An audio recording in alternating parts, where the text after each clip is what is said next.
Hi, എൻ്റെ പേര് ഗംഗ. ഞാൻ എടുക്കുന്നത് ഇന്റർനാഷണൽ റിലേഷൻസ് ആണ്. അപ്പോൾ ഇന്റർനാഷണൽ റിലേഷൻസിലെ നമ്മൾ ലാസ്റ്റ് സെഷൻ എന്താ നോക്കിയത്? പ്ലേസസ് ഇൻ ന്യൂസ് ആണ് നോക്കിയത്.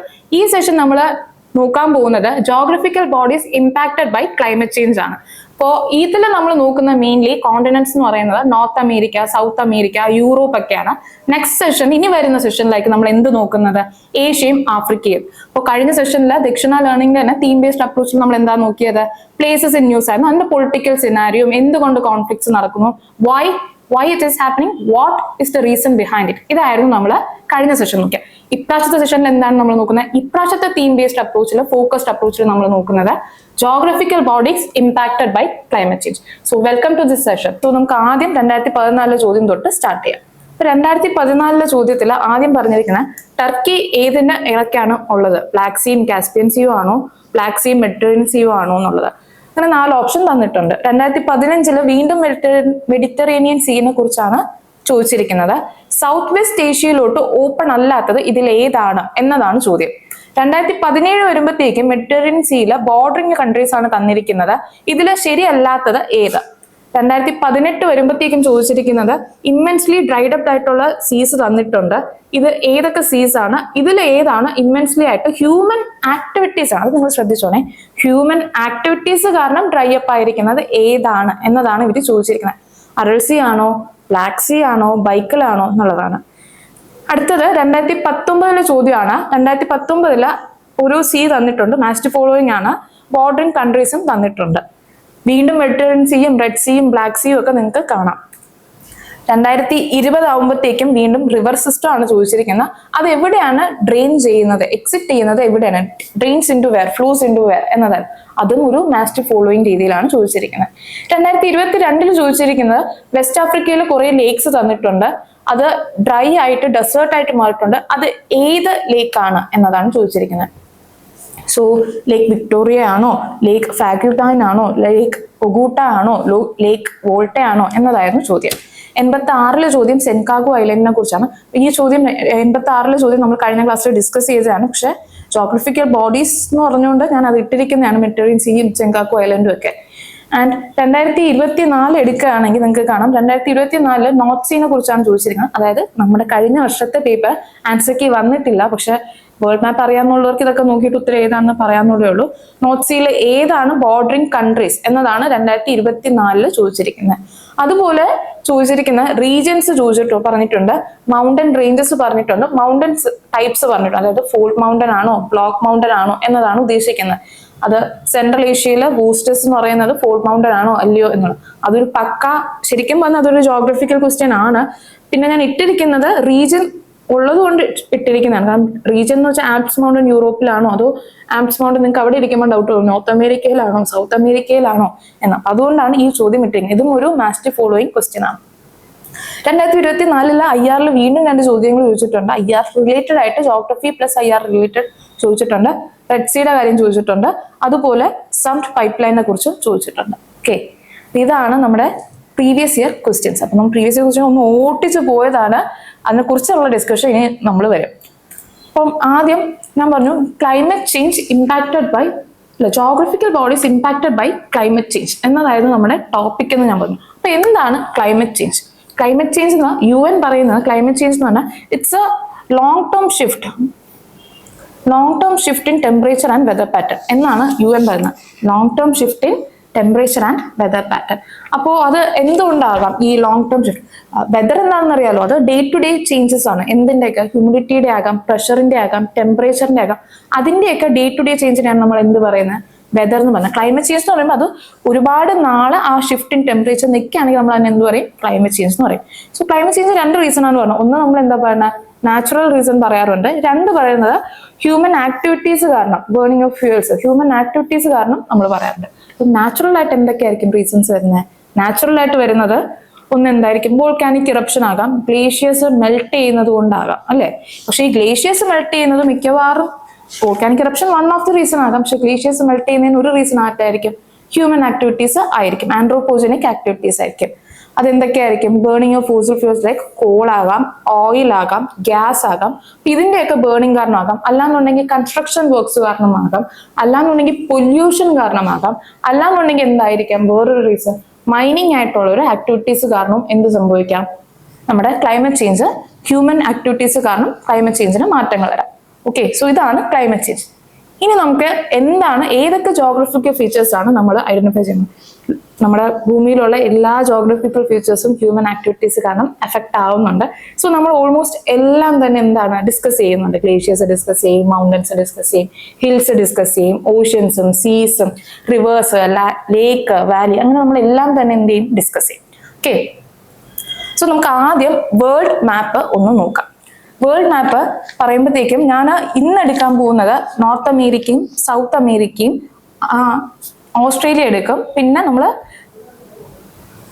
യൂറോപ്യൻ റീജിയനും കൂടെ എടുക്കും. ഓക്കെ, ഇതൊക്കെ നോർത്ത് അമേരിക്ക എടുക്കും, സൗത്ത് അമേരിക്ക എടുക്കും, ഓസ്ട്രേലിയ എടുക്കും, യൂറോപ്യൻ റീജിയൻസ് എടുക്കും.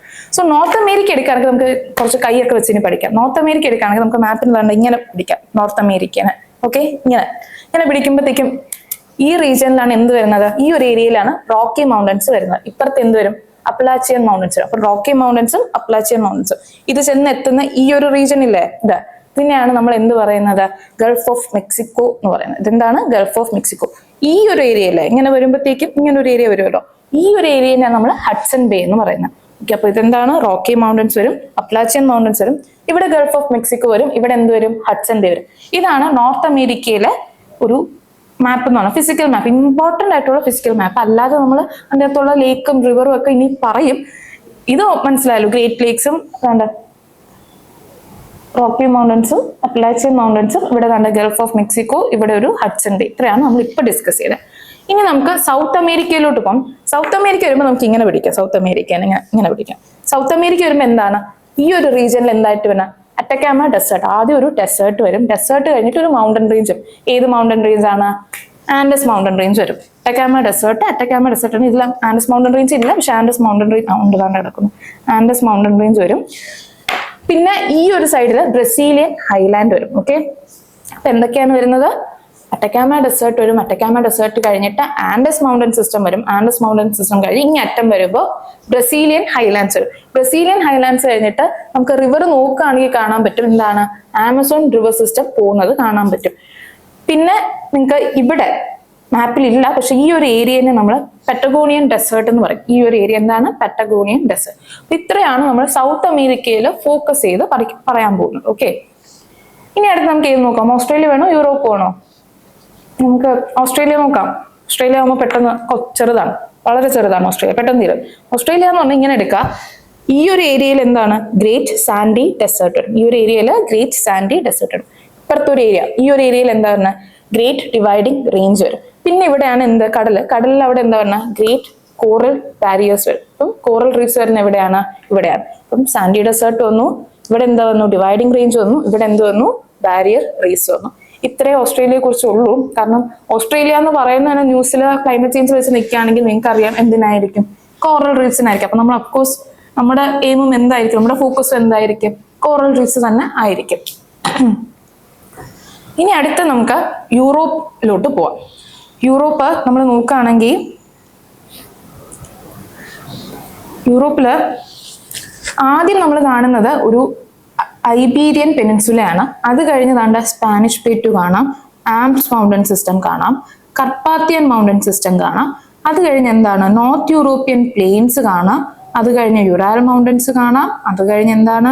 സെൻട്രൽ സൈബീരിയൻ പ്ലേറ്റ് കാണാം. അപ്പൊ ഇതാണ് നമ്മൾ പഠിക്കാൻ പോകുന്നത്. അപ്പൊ ആദ്യം നമുക്ക് എവിടെ തുടങ്ങാം? ഐബീരിയൻ പെനിൻസുലയില് നിങ്ങൾക്ക് നോക്കിക്കഴിഞ്ഞാൽ കാണാം, ഐബീരിയൻ പെനിൻസുലയും അതായത് നമ്മുടെ യൂറോപ്പും ആഫ്രിക്കയും കൂടെ ഇടയിൽ ഒരു ചെറിയ ഒരു പോർഷൻ കണ്ടൂടെ? അതിനെയാണ് സ്ട്രെയ്റ്റ് ഓഫ് ഗിബ്രാൾട്ടർ എന്ന് പറയുന്നത്. അത് സ്പാനിഷ് അല്ല, അത് UK കീഴിലാണ് ഇപ്പോൾ ഉള്ളത്. അത് സ്ട്രെയ്റ്റ് ഓഫ് ഗിബ്രാൾട്ടർ എന്ന് പറയുന്നത്. ഓക്കെ, അപ്പം ആദ്യം എന്താ നോക്കിയൊക്കെ തുടങ്ങുകയാണെങ്കിൽ ആദ്യം ഐബീരിയൻ പെനിൻസുല വരും, ഒരു പ്ലേറ്റോ അല്ലെങ്കിൽ പ്ലെയിൻ റീജിയൻ വരും, അത് കഴിഞ്ഞ് ഒരു മൗണ്ടൻ റീജിയൻ വരും, വീണ്ടും ഒരു പ്ലേറ്റോ അല്ലെങ്കിൽ പ്ലെയിൻ റീജിയൻ വരും, വീണ്ടും ഒരു മൗണ്ടൻ റീജിയൻ വരും, വീണ്ടും ഒരു പ്ലേറ്റോ അല്ലെങ്കിൽ പ്ലെയിൻ റീജിയൻ വരും, ഒരു മൗണ്ടൻ റീജിയൻ വരും. ഇതാണ് യൂറോപ്പിന്റെ ഒരു ജോഗ്രഫിക്കൽ ഘടന എന്ന് പറഞ്ഞത്. അപ്പൊ ആദ്യം നമ്മൾ എടുക്കുമ്പോൾ ഐബീരിയൻ പെനിൻസുലയും സ്പാനിഷ് പ്ലേറ്റും കഴിയുമ്പോൾ ആദ്യത്തെ മൗണ്ടൻ സിസ്റ്റം വരും. ആദ്യത്തെ മൗണ്ടൻ സിസ്റ്റം ആണ് ഏത്? ആൽപ്സിലൂടെ ഒഴുകുന്ന നദിയാണ് ഏത്? റൈൻ റിവർ ഫ്ലോ ചെയ്യും. അത് കഴിഞ്ഞ് വരുന്ന റിവറാണ് റിവറല്ല, അത് കഴിഞ്ഞ് വരുന്ന മൗണ്ടൻ സിസ്റ്റം ഉണ്ടാകുക കർപ്പാത്തിയൻ മൗണ്ടൻ സിസ്റ്റം ആണ്. കർപ്പാത്തിയൻ മൗണ്ടൻ സിസ്റ്റത്തിലൂടെ ഒഴുകുന്നതാണ് ഏത്? Danube river system. അത് കഴിഞ്ഞ് പോകുമ്പോഴത്തേക്കും എന്ത് വരും? ഒരു പ്ലെയിൻ വരും. അതിനാണ് നമ്മൾ നോർത്ത് യൂറോപ്യൻ പ്ലെയിൻ എന്ന് പറയുന്നത്. അത് കഴിയുമ്പോൾ യുറാൽ മൗണ്ടൻസ്. യുറാൽ മൗണ്ടൻസിലൂടെ കഴിഞ്ഞ് നിങ്ങൾ അവസാനം എത്തുന്നതാണ് ഏത്? സെൻട്രൽ സൈബീരിയൻ പ്ലേറ്റു എന്ന് പറയുന്നത്. ഇതിൽ നോർത്ത് യൂറോപ്യൻ പ്ലെയിനിലൂടെ ഒഴുകുന്ന നദിയാണ് ഏത് നദി? വോൾഗ. വോൾഗ ചെന്ന് എക്സിറ്റ് ചെയ്യുന്നത് എവിടെയാണ്? Caspian sea. ഒന്നും കൂടെ പറയാൻ കേട്ടിരുന്നോ? ആദ്യം തുടങ്ങുന്നത് ഐബീരിയൻ പെനിൻസുല, അത് കഴിഞ്ഞ് സൈബീരിയൻ പ്ലേറ്റ് വരും. സൈബീരിയൻ പ്ലേറ്റ് കഴിഞ്ഞിട്ട് ആദ്യത്തെ മൗണ്ടൻ സിസ്റ്റമായ ആൽപ്സ് മൗണ്ടൻ സിസ്റ്റം വരും. ആൽപ്സിലൂടെ ഒഴുകുന്ന നദിയാണ് റൈൻ റിവർ. റൈൻ കഴിഞ്ഞ് ആൽപ്സ് കഴിഞ്ഞ് കർപ്പാത്തിയൻ മൗണ്ടൻ സിസ്റ്റം വരും. കർപ്പാത്തിയൻ മൗണ്ടൻ സിസ്റ്റത്തിലൂടെ ഒഴുകുന്ന നദിയാണ് ഏത് നദി? Danube river. അത് എക്സിറ്റ് ചെയ്യുന്നത് അല്ലെങ്കിൽ ഡ്രെയിൻ ചെയ്യുന്നത് എങ്ങോട്ടാണ്? ബ്ലാക്ക് സീയിലോട്ടാണ്. അത് കഴിഞ്ഞ് നോർത്ത് യൂറോപ്യൻ പ്ലെയിൻ ആണ്. നോർത്ത് യൂറോപ്യൻ പ്ലെയിനിലൂടെ ഒഴുകുന്നതാണ് ഏത് റിവർ? നമ്മുടെ Volga river. Volga river exit ചെയ്യുന്നത് എവിടെയാണ്? കാസ്പിയൻ സീയിലാണ്. അത് കഴിഞ്ഞ് യുറാൽ മൗണ്ടൻസ് വരും. യുറാൽ മൗണ്ടൻസ് കഴിഞ്ഞ് ഏത് വരും? സെൻട്രൽ സൈബീരിയൻ പ്ലേറ്റ് വരും. ഓക്കെ, യൂറോപ്പ് ഏകദേശമൊക്കെ മനസ്സിലായി എന്ന് തോന്നുന്നു. ബാക്കി സെൻട്രൽ ഏഷ്യ ഒന്നും ഞാൻ കവർ ചെയ്തില്ല. സെൻട്രൽ ഏഷ്യ വരും, പിന്നെ മിഡിൽ ഈസ്റ്റ് വരുന്നുണ്ട്, ആഫ്രിക്ക വരുന്നുണ്ട്, ഏഷ്യ വരുന്നുണ്ട്. അതൊക്കെ നമ്മൾ ഇതുപോലെ പിന്നെ പഠിക്കും. ഇപ്പം നിങ്ങൾക്ക് ഏകദേശം north America, south America, Australia, Europe, ഇത്രയും കോണ്ടിനെന്റ്സ് നമ്മൾ ഫിസിക്കൽ ഫീച്ചേഴ്സ് കവർ ചെയ്തിട്ടും. ഇത് ശരിക്കും ജോഗ്രഫി സെഷൻ ആണ്. പിന്നെ ഇത് സ്ഥലങ്ങൾ എവിടേക്കാണെന്നൊരു ഐഡിയ ഉണ്ടെങ്കിൽ മാത്രമേ IR ഇതാണ് അതാണ് ഈ ബോഡിയാണ് ഇമ്പാക്ട് ചെയ്യുന്നത്, ആ ബോഡിയാണ് ഇമ്പാക്ട് ചെയ്യുന്നത് ഞാൻ പറഞ്ഞാൽ നിങ്ങൾക്ക് എന്തെങ്കിലും മനസ്സിലാവും. അതുകൊണ്ടാണ് ഒരു ജനറൽ ഒരു വ്യൂ തന്നത്. ഓക്കെ, നമുക്ക് ആദ്യത്തെ കോണ്ടിനെന്റിലോട്ട് പോവാം. ആദ്യത്തെ കോണ്ടിനെന്റ് ഏതാണ്? സൗത്ത് അമേരിക്കയാണ് ഞാൻ എടുത്തിരിക്കുന്ന ആദ്യത്തെ കോണ്ടിനെന്റ്. സൗത്ത് അമേരിക്ക ഓർമ്മയുണ്ടോ എന്ന് പറഞ്ഞേ? എവിടെയാ? അറ്റക്കാമ ഡെസേർട്ട് വരണേ. അത് കഴിഞ്ഞ് പറ്റഗോണിയൻ എവിടെയാ വരണേ? Brazilian Highlands. കിട്ടിയോ നിങ്ങൾക്ക്? അത് കഴിഞ്ഞ് ആൻഡസ് മൗണ്ടൻ ക്രിസ്റ്റവും വരും. കിട്ടി കാണുമെന്ന് ഞാൻ വിചാരിക്കുന്നു. ഓക്കെ, പിന്നെ താണ്ടെ ഇതില് സെൽവാസും പാമ്പാസും കാണാം. സെൽവാസും പാമ്പാസും നമ്മൾ ജോഗ്രഫിയിൽ ഗ്രാസ് ലാൻഡ് പഠിക്കുമ്പോൾ പഠിക്കുന്ന കാര്യങ്ങളാണ്. ഏത്? സെൽവാസും പാമ്പാസും. ഏത്? Tropical grass lands and temperate grass lands എന്ന് പറഞ്ഞ് പഠിക്കില്ലേ? അപ്പോൾ പഠിക്കുന്നുണ്ട്. ഡൗൺസ്, സ്റ്റെപ്പി, സെൽവാസ്, പാമ്പാസ് ഇല്ലേ? ഇതൊക്കെ പഠിക്കുന്നുണ്ട്. ഇനി അടുത്തത് ഈ ഒരു ഏരിയ ആണ് നമുക്ക് മെയിൻ ആയിട്ട് നമ്മൾ ഫോക്കസ് ചെയ്യാൻ പോകുന്ന ഒരു ഏരിയ. മറ്റോ ഗ്രോസോ പ്ലേറ്റോ ആണ് നമ്മൾ ഫോക്കസ് ചെയ്യാൻ പോകുന്ന ഒരു ഏരിയ. ഓക്കെ, അപ്പോ നമുക്ക് സൗത്ത് അമേരിക്ക സ്റ്റാർട്ട് ചെയ്യാം. സൗത്ത് അമേരിക്കയിലെ റിവർ സിസ്റ്റം ഏതാണ്? ഒരൊറ്റ റിവർ സിസ്റ്റം ഓർത്തിരുന്നാൽ മതി. സൗത്ത് അമേരിക്ക എടുക്കുമ്പോൾ നമ്മുടെ ആമസോൺ റിവർ സിസ്റ്റം. ആമസോണിന്റെ ട്രിബ്യൂട്ടറീസ് ആണ് മാപ്പിൽ കാണുന്നത്. ഏതൊക്കെയുണ്ട്? റിയോ നെഗ്രോ എന്ന് പറഞ്ഞിട്ടൊരു റിവർ ഉണ്ട്. പിന്നെന്താ? തന്റെ സിംഗു എന്ന് പറഞ്ഞിട്ടൊന്നുണ്ട്. മുദീറ എന്ന് പറഞ്ഞിട്ടൊരു റിവർ ഉണ്ട്. ഇതൊക്കെ എന്താണ്? ആമസോണിന്റെ ട്രിബ്യൂട്ടറീസ് ആണ്. ഈ നെഗ്രോ എന്നൊക്കെ റിവർ ട്രിബ്യൂട്ടറി ചോദിക്കുമ്പോൾ കയറി ആഫ്രിക്ക എന്നൊന്നും കുത്തരുത്. അതൊക്കെ സൗത്ത് അമേരിക്കയിലെ ആമസോണിന്റെ തന്നെ ട്രിബ്യൂട്ടറി ആണ് വരുന്നത് കേട്ടോ. ഒരു ക്വസ്റ്റ്യൻ ചോദിക്കട്ടെ, ഇതുമായിട്ടൊന്നും ഒരു ബന്ധമില്ല, എന്നാലും ജസ്റ്റ് ഒരു ഇതിനു വേണ്ടി ചോദിക്കുന്നതാണ്. ഏതൊക്കെയാണ് രണ്ട് കൺട്രീസ് ആണ് ലാൻഡ് ലോക്ഡ് ആയിട്ടുള്ള കൺട്രീസ്? സൗത്ത് അമേരിക്കയിലെ ലാൻഡ് ലോക്ഡ് കൺട്രീസ് ഏതൊക്കെയാണ്? ആദ്യം നിങ്ങൾ എത്ര എണ്ണം ഉണ്ടെന്ന് പറയാ, പിന്നെ ഏതൊക്കെയാണ് എന്ന് പറയാം. ഓക്കെ, അതൊന്നും ജസ്റ്റ് മാപ്പിംഗ് അറിയാമോ എന്ന് ചോദിക്കാൻ വെറുതെ ചോദിച്ചാണ്, ഒന്ന് നോക്കി നോക്കാം. സോ നമ്മൾ ഇമ്പോർട്ടൻ്റ് ആയിട്ട് ഡിസ്കസ് ചെയ്യാൻ പോകുന്ന ലേക്ക് നമുക്ക് നോക്കാം. നമ്മൾ ലേക്കും റിവർ സിസ്റ്റവും ഡെസേർട്സും ഒക്കെ നമ്മൾ ഡിസ്കസ് ചെയ്യുന്ന പറഞ്ഞായിരുന്നല്ലോ. അപ്പൊ നമ്മൾ ആദ്യം ഏതാ ഡിസ്കസ് ചെയ്യാൻ പോണേ? നമ്മൾ ഡിസ്കസ് ചെയ്യാൻ പോകുന്ന റിവേഴ്സ് ആണ് ലേക്ക് ടിറ്റിക്കാക്ക, ലേക്ക് ടിറ്റിക്കാക്ക, ലേക്ക് പൂപ്പോ. പിന്നെ നമ്മൾ ഡിസ്കസ് ചെയ്യാൻ പോകുന്നതാണ് പറ്റഗോണിയ ഐസ് ഫീൽഡ്. അത് കഴിഞ്ഞ് നമ്മൾ വീണ്ടും ഡിസ്കസ് ചെയ്യാൻ പോകുന്നതാണ് ആമസോണിന്റെ റിവർ സിസ്റ്റം. നമ്മൾ ഡിസ്കസ് ചെയ്യും. അത് കഴിഞ്ഞ് നമ്മൾ വരുമ്പോഴത്തേക്കും മറ്റോഗ്രോസോ ഡിസ്കസ് ചെയ്യും. അത് കഴിഞ്ഞ് വെനസ്വേലയിലെ ഗ്ലേഷ്യേഴ്സിനെ കുറിച്ച് ഒരു ഡിസ്കസ് ചെയ്യും. ഇതാണ് നമ്മൾ പഠിക്കാൻ പോകുന്നത്. സോ നമുക്ക് തുടങ്ങാം. ലേക്ക് ടിറ്റിക്കാക്ക നമുക്ക് തുടങ്ങാം. ലേക്ക് ടിറ്റിക്കാക്ക എന്ന് പറയുന്നത് കാണാമോ? സൗത്ത് അമേരിക്കയിൽ തന്നെ ഈ ഒരു റീജിയനിലാണ്. സൗത്ത് അമേരിക്കയിൽ തന്നെ ഈ ഒരു റീജിയനിലാണ് ലേക്ക് ടിറ്റിക്കാക്ക ഉള്ളത്. ഈ ഒരു ഏരിയ ആണ് ലേക്ക് ടിറ്റിക്കാക്ക ഉള്ളത്. ഈ ലേക്ക് ടിറ്റിക്കാക്കയിലെ പ്രശ്നം എന്താന്ന് പറയുന്നത്, ഈ ടിറ്റിക്കാക്ക ഡ്രൈ അപ്പ് ആയിക്കൊണ്ടിരിക്കുകയാണ്. എന്താണ് റീസൺ? എന്തുകൊണ്ട് ഡ്രൈ അപ്പ് ആവുന്നു? രണ്ട് റീസൺ ആണ് പറഞ്ഞു. ഒന്നെന്ന് പറയുന്നത് അർബൻ പോപ്പുലേഷൻ കാരണമാണ്. രണ്ട് അഗ്രികൾച്ചർ റൺ ഓഫ് കാരണവും പിന്നെ എന്താണ് പറയുന്നത് അർബൻ പൊല്യൂഷൻ കാരണവുമാണ് ലേക്ക് ടിറ്റിക്കാക്ക ഷ്രിങ്ക് ആയിക്കൊണ്ടിരിക്കുന്നതെന്ന് പറഞ്ഞാൽ. ലേക്ക് ടിറ്റിക്കാക്ക വരുന്നത് പെറുവിലാണ്. ഇത് വരുന്നത് basin countries Bolivia, chilli, Peru ആണെങ്കിലും വരുന്നത് എവിടെയാണ്? പെറുവിലാണ് വരുന്നത്. ഓക്കെ, അടുത്തത് ബൊളീവിയ. വേറൊരു കാര്യം കൂടി ഒരു മാപ്പിൽ കാണിച്ചു തരാം, കാണാൻ പറ്റുന്നു എന്ന് പറഞ്ഞൂടെ. ബേസിൻ ഞാൻ പറഞ്ഞു പെറു വരുന്നുണ്ട്, ബൊളീവിയ വരുന്നുണ്ട്. കണ്ട കാണാമോ നിങ്ങൾക്ക്? ഇതാണ് ലേക്ക് ടിറ്റിക്കാക്ക. ലേക്ക് ടിറ്റിക്കാക്ക കണ്ട പോകുന്നു. ഇപ്പുറത്ത് നിങ്ങൾക്ക് പെറു കാണാം, ഇവിടെ നിങ്ങൾക്ക് ബൊളീവിയ കാണാം. ഓക്കെ, പെറു കാണാം, ഇപ്പുറത്ത് എന്ത് കാണാം? ബൊളീവിയ കാണാം. ഇതാണ് നമ്മുടെ പൂപ്പോയുടെ ഇപ്പോഴത്തെ അവസ്ഥ. ഒരു സ്ഥലത്ത് നല്ല വെള്ളവും, ഇത് 1990s ഒരു പടമാണ്. ഇപ്പോഴത്തെ പടം എന്ന് പറയുന്നത് റീസെന്റ് ആയിട്ട് 2023 എടുത്ത പടമാണ്. ഓക്കെ, ഇത് ക്ലൈമറ്റ് ചേഞ്ച് കാരണമാണ് ഉണ്ടായത്. ഹ്യൂമൻ ആക്ടിവിറ്റീസ് ആണ് മെയിൻ ആയിട്ട് പറഞ്ഞത്. ഇവോപ്പറേഷൻ കൂടിയിട്ട് നദിയല്ല ലേക്ക് വറ്റി പോവുകയായിരുന്നു ചെയ്തത്. Just displacing thousands of people. ഇതെല്ലാം ക്ലിപ്സ് ആണ്, ന്യൂസ് പേപ്പർ ക്ലിപ്സ് ആണ് ഇട്ടിരിക്കുന്നത്. ലേക്ക് പൂപ്പോ വരുന്ന എവിടെയാണ്? ബൊളീവിയയിലാണ് ലേക്ക് പൂപ്പോ വരുന്നത്. അടുത്ത് നമ്മൾ ഡിസ്കസ് ചെയ്യാൻ പോകുന്നത് പെറ്റഗോണിയ ഐസ് ഫീൽഡ് ആണ്. പെറ്റഗോണിയ ഐസ് ഫീൽഡ് നോക്കിയാൽ നിങ്ങൾക്ക് കാണാം നല്ല മനോഹരമായിട്ട് 1914 എടുത്ത പടത്തിൽ നോക്ക്, ഒരുപാട് ഐസ് വെള്ള പൊതിഞ്ഞങ്ങ് കിടക്കുകയാണ്. ഇപ്പൊ എടുത്ത പടത്തിൽ നോക്ക് പച്ചപ്പാണ്, ഫുൾ പച്ചപ്പ്, ഫുൾ പോയി. ഐസൊക്കെ മെൽറ്റ് ചെയ്ത് റിട്രീറ്റ് ചെയ്തിട്ടുണ്ട്. ഏകദേശം ഒരു റീസെന്റ് സ്റ്റഡി പറയുന്നത് 10 കിലോമീറ്ററോളം, അതായത് 6 മൈലോളം ഇത് ഉൾവലിഞ്ഞു എന്നാണ്, ഐസ് റിട്രീറ്റ് ചെയ്തു എന്നാണ് പറയുന്നത്. അതാണ് നമ്മുടെ പെറ്റഗോണിയ ഐസ് ഫീൽഡ് എന്നാണ്. അതുകൊണ്ടാണ് പെറ്റഗോണിയ ഐസ് ഫീൽഡ് എന്ന്. പെറ്റഗോണിയ ഐസ് ഫീൽഡ് ചിലിയും അർജന്റീനയും കൂടെയാണ് ബോർഡർ ചെയ്യുന്നത്. സോ നമ്മൾ ഏതൊക്കെ പറഞ്ഞ? ലേക്ക് ടിറ്റിക്കാക്ക പറഞ്ഞു, ലേക്ക് പൂപ്പോ പറഞ്ഞു, പെറ്റഗോണിയ ഐസ് ഫീൽഡ് പറഞ്ഞു. ലേക്ക് ടിറ്റിക്കാക്ക ഞാൻ പറഞ്ഞു പെറുവിലാണ്, പെറുവിലും പക്ഷെ ബൊളീവിയയിലും കൂടെയാണ് അത് ബോർഡർ ചെയ്യുന്നത്. അടുത്ത വരുന്ന ലേക്ക് പൂപ്പോയാണ്. ലേക്ക് പൂപ്പോ കംപ്ലീറ്റ്ലി ബൊളീവിയയിലാണുള്ളത്. ആൻഡ് പെറ്റഗോണിയ ഐസ് ഫീൽഡ് ആണ് പിന്നെ വരുന്നത്. പെറ്റഗോണിയ ഐസ് ഫീൽഡ് ചിലിയിലും അർജന്റീനയിലുമാണ്. മൂന്നും ക്ലൈമറ്റ് ചേഞ്ച് വെച്ച് എഫക്ട് ആയിട്ടാണ്. മൂന്നിലും എന്തുണ്ട്? ക്ലൈമറ്റ് ചേഞ്ച് കാരണം പ്രൊഡക്ഷൻ സംഭവിച്ചിട്ടുണ്ട്. ഡ്രാസ്റ്റിക് ആയിട്ട് അതിലെ ഇമ്പാക്ട്സ് നമ്മൾ കണ്ടു, പടം വെച്ച് നമ്മൾ കണ്ടിട്ടുണ്ട് അല്ലേ. ഇനി അടുത്തത് ഇതൊരു ന്യൂസ് പേപ്പർ ക്ലിപ്പാണ്. Bolivia's Lake Poopo dries up, scientist fear refill unlikely. ഇനി വരുമോ ഇനി നിറയോ എന്നുള്ളത് അറിയില്ല എന്നുള്ളതാണ് പറയുന്നത്. ഉറോസ് ഐലൻഡ് ലേക്ക് ടിറ്റിക്കാക്കയിലുള്ള ഒരു ഐലൻഡാണ്. അടുത്തത് ആമസോൺ റിവർ സിസ്റ്റത്തിനെ കുറിച്ചാണ് നമ്മൾ പറയാൻ പോകുന്നത്.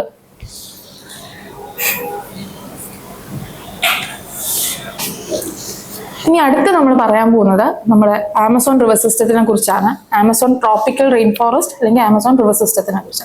ആമസോൺ റിവർ സിസ്റ്റം എവിടെയാണെന്ന് നമ്മൾ നോക്കിയായിരുന്നല്ലോ, നമ്മുടെ മാപ്പിൽ കണ്ട ഇവിടെയാണ് ആമസോൺ റിവർ സിസ്റ്റം വരുന്നത്. ആമസോണിന്റെ ഒരു പ്രത്യേകതയുണ്ട്. ആമസോണ് നമ്മൾ ലങ്സ് ഓഫ് ദി എർത്ത് എന്നാണ് പറയുന്നത്. എന്തുകൊണ്ടായിരിക്കും നമ്മൾ ലങ്സ് ഓഫ് ദി എർത്ത് എന്ന് പറയുന്നത്? കാരണം ആകെ 1%, എർത്തിന്റെ 1% മാത്രമാണ് എന്ത് കവർ ചെയ്യുന്നത്? ആമസോൺ റിവർ സിസ്റ്റം കവർ ചെയ്യുന്നത്. പക്ഷെ 1% കവർ ചെയ്യുന്നെങ്കിൽ പോലും വേൾഡ് സ്പീഷീസിലെ 10% വേൾഡ് സ്പീഷീസിന്റെ ഹോമാണ് എന്ത്? ആമസോൺ റിവർ സിസ്റ്റം എന്ന് പറയുന്നത്. സോ അതാണ് ആമസോൺ റിവർ സിസ്റ്റത്തിനെ നമ്മൾ ലങ്സ് ഓഫ് ദി എർത്ത് എന്ന് പറയാൻ കാരണം. ഓക്കെ, ആമസോൺ റിവർ സിസ്റ്റത്തില് നിങ്ങൾ ഉണ്ടോ, ഞാൻ പറഞ്ഞില്ലേ ഈ ഒരു ട്രിബ്യൂട്ടറി, നെഗ്രോ ട്രിബ്യൂട്ടറി ഭയങ്കരമായിട്ട് ഒരു ഡ്രൈയിങ് അപ്പ് സിറ്റുവേഷൻ ആണ്. 122 വർഷങ്ങളിൽ ആയിട്ട് ഉള്ള കണക്കെടുത്ത് നോക്കുമ്പോൾ ഏറ്റവും ലോവസ്റ്റ് ആയിട്ടുള്ള വാട്ടർ ക്വാണ്ടിറ്റി ഇപ്പോൾ ഉള്ളത് എപ്പോഴാണ്? ഈ ഒരു വർഷമാണ്. അതാണ് നെഗ്ര റിവർ നമ്മുടെ ന്യൂസിൽ വരാൻ കാരണം. സോ പറഞ്ഞു Amazon river lungs of the earth ആണ്. അതിന്റെ റീസൺ പറഞ്ഞു, കാരണം 1% കവർ ചെയ്യുന്നുള്ളൂ എങ്കിൽ പോലും എന്താണ് 10% സ്പീഷീസിന് എന്താണ് ഹോമാണ്. എന്തൊക്കെ? നിങ്ങൾ ഡോൾഫിൻ കേട്ട് കാണും. കാരണം ഡോൾഫിൻ നിങ്ങൾ ഇൻഡസ് റിവറിൽ കേട്ടിട്ടുണ്ട്, നമ്മുടെ ഗാൻജസ് റിവറിലുണ്ട് നമ്മുടെ ഡോൾഫിൻ. അതുപോലെ ആമസോൺ റിവറിലും ആമസോൺ ഡോൾഫിൻസ് ഉണ്ട്.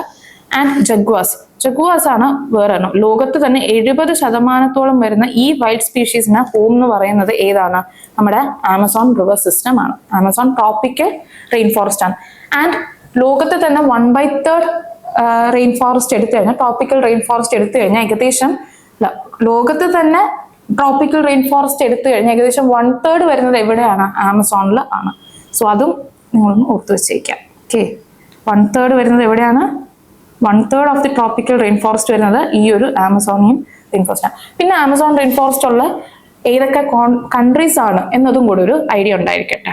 നമ്മൾ ആമസോൺ റിവർ ആണ് പറഞ്ഞത്. ആമസോൺ ആണ് largest river by discharge volume എന്ന് പറയുന്നത്. ആമസോണിലെ റിസ്ക് എന്ന് പറയുന്നത് നമ്മൾ പറയുന്ന ആമസോൺ ഒരു ടിപ്പിംഗ് പോയിന്റിൽ എത്തിയിരിക്കുകയാണ്. അതായത് 17% ഓൾറെഡി നമ്മൾ ഡിഫോറസ്റ്റേഷൻ എന്ന് പറഞ്ഞ് അതിനെ നശിപ്പിച്ചു. ഒരു 17% നമ്മൾ ഡീഗ്രേഡ് ചെയ്ത് നശിപ്പിച്ചു. ബാക്കിയാണ് ഉള്ളത്. ഇതൊരു ടിപ്പിംഗ് പോയിന്റിൽ എത്തിയിട്ടുണ്ട്. We have to have conservation efforts വേണം. അതിനു വേണ്ടിയിട്ട് നമ്മുടെ ബ്രസീൽ ഗവൺമെന്റ് ഒരു ഓപ്പറേഷൻ ലോഞ്ച് ചെയ്തിട്ടുണ്ട്. അതിന്റെ പേരാണ് ഓപ്പറേഷൻ മരബ്ല എന്ന് പറയുന്നത്. മരബ്ല. ഓക്കെ, ആ പ്രൊനൗൺസിയേഷൻ വേറെ ആയിരിക്കും, പക്ഷെ ഓപ്പറേഷൻ മരബ്ല എന്നാണ് ബ്രസീൽ ഗവൺമെന്റ് ലോഞ്ച് ചെയ്ത ഈ ഒരു ഇതിനെ പറയുന്നു, ഓപ്പറേഷൻ മരബ്ല.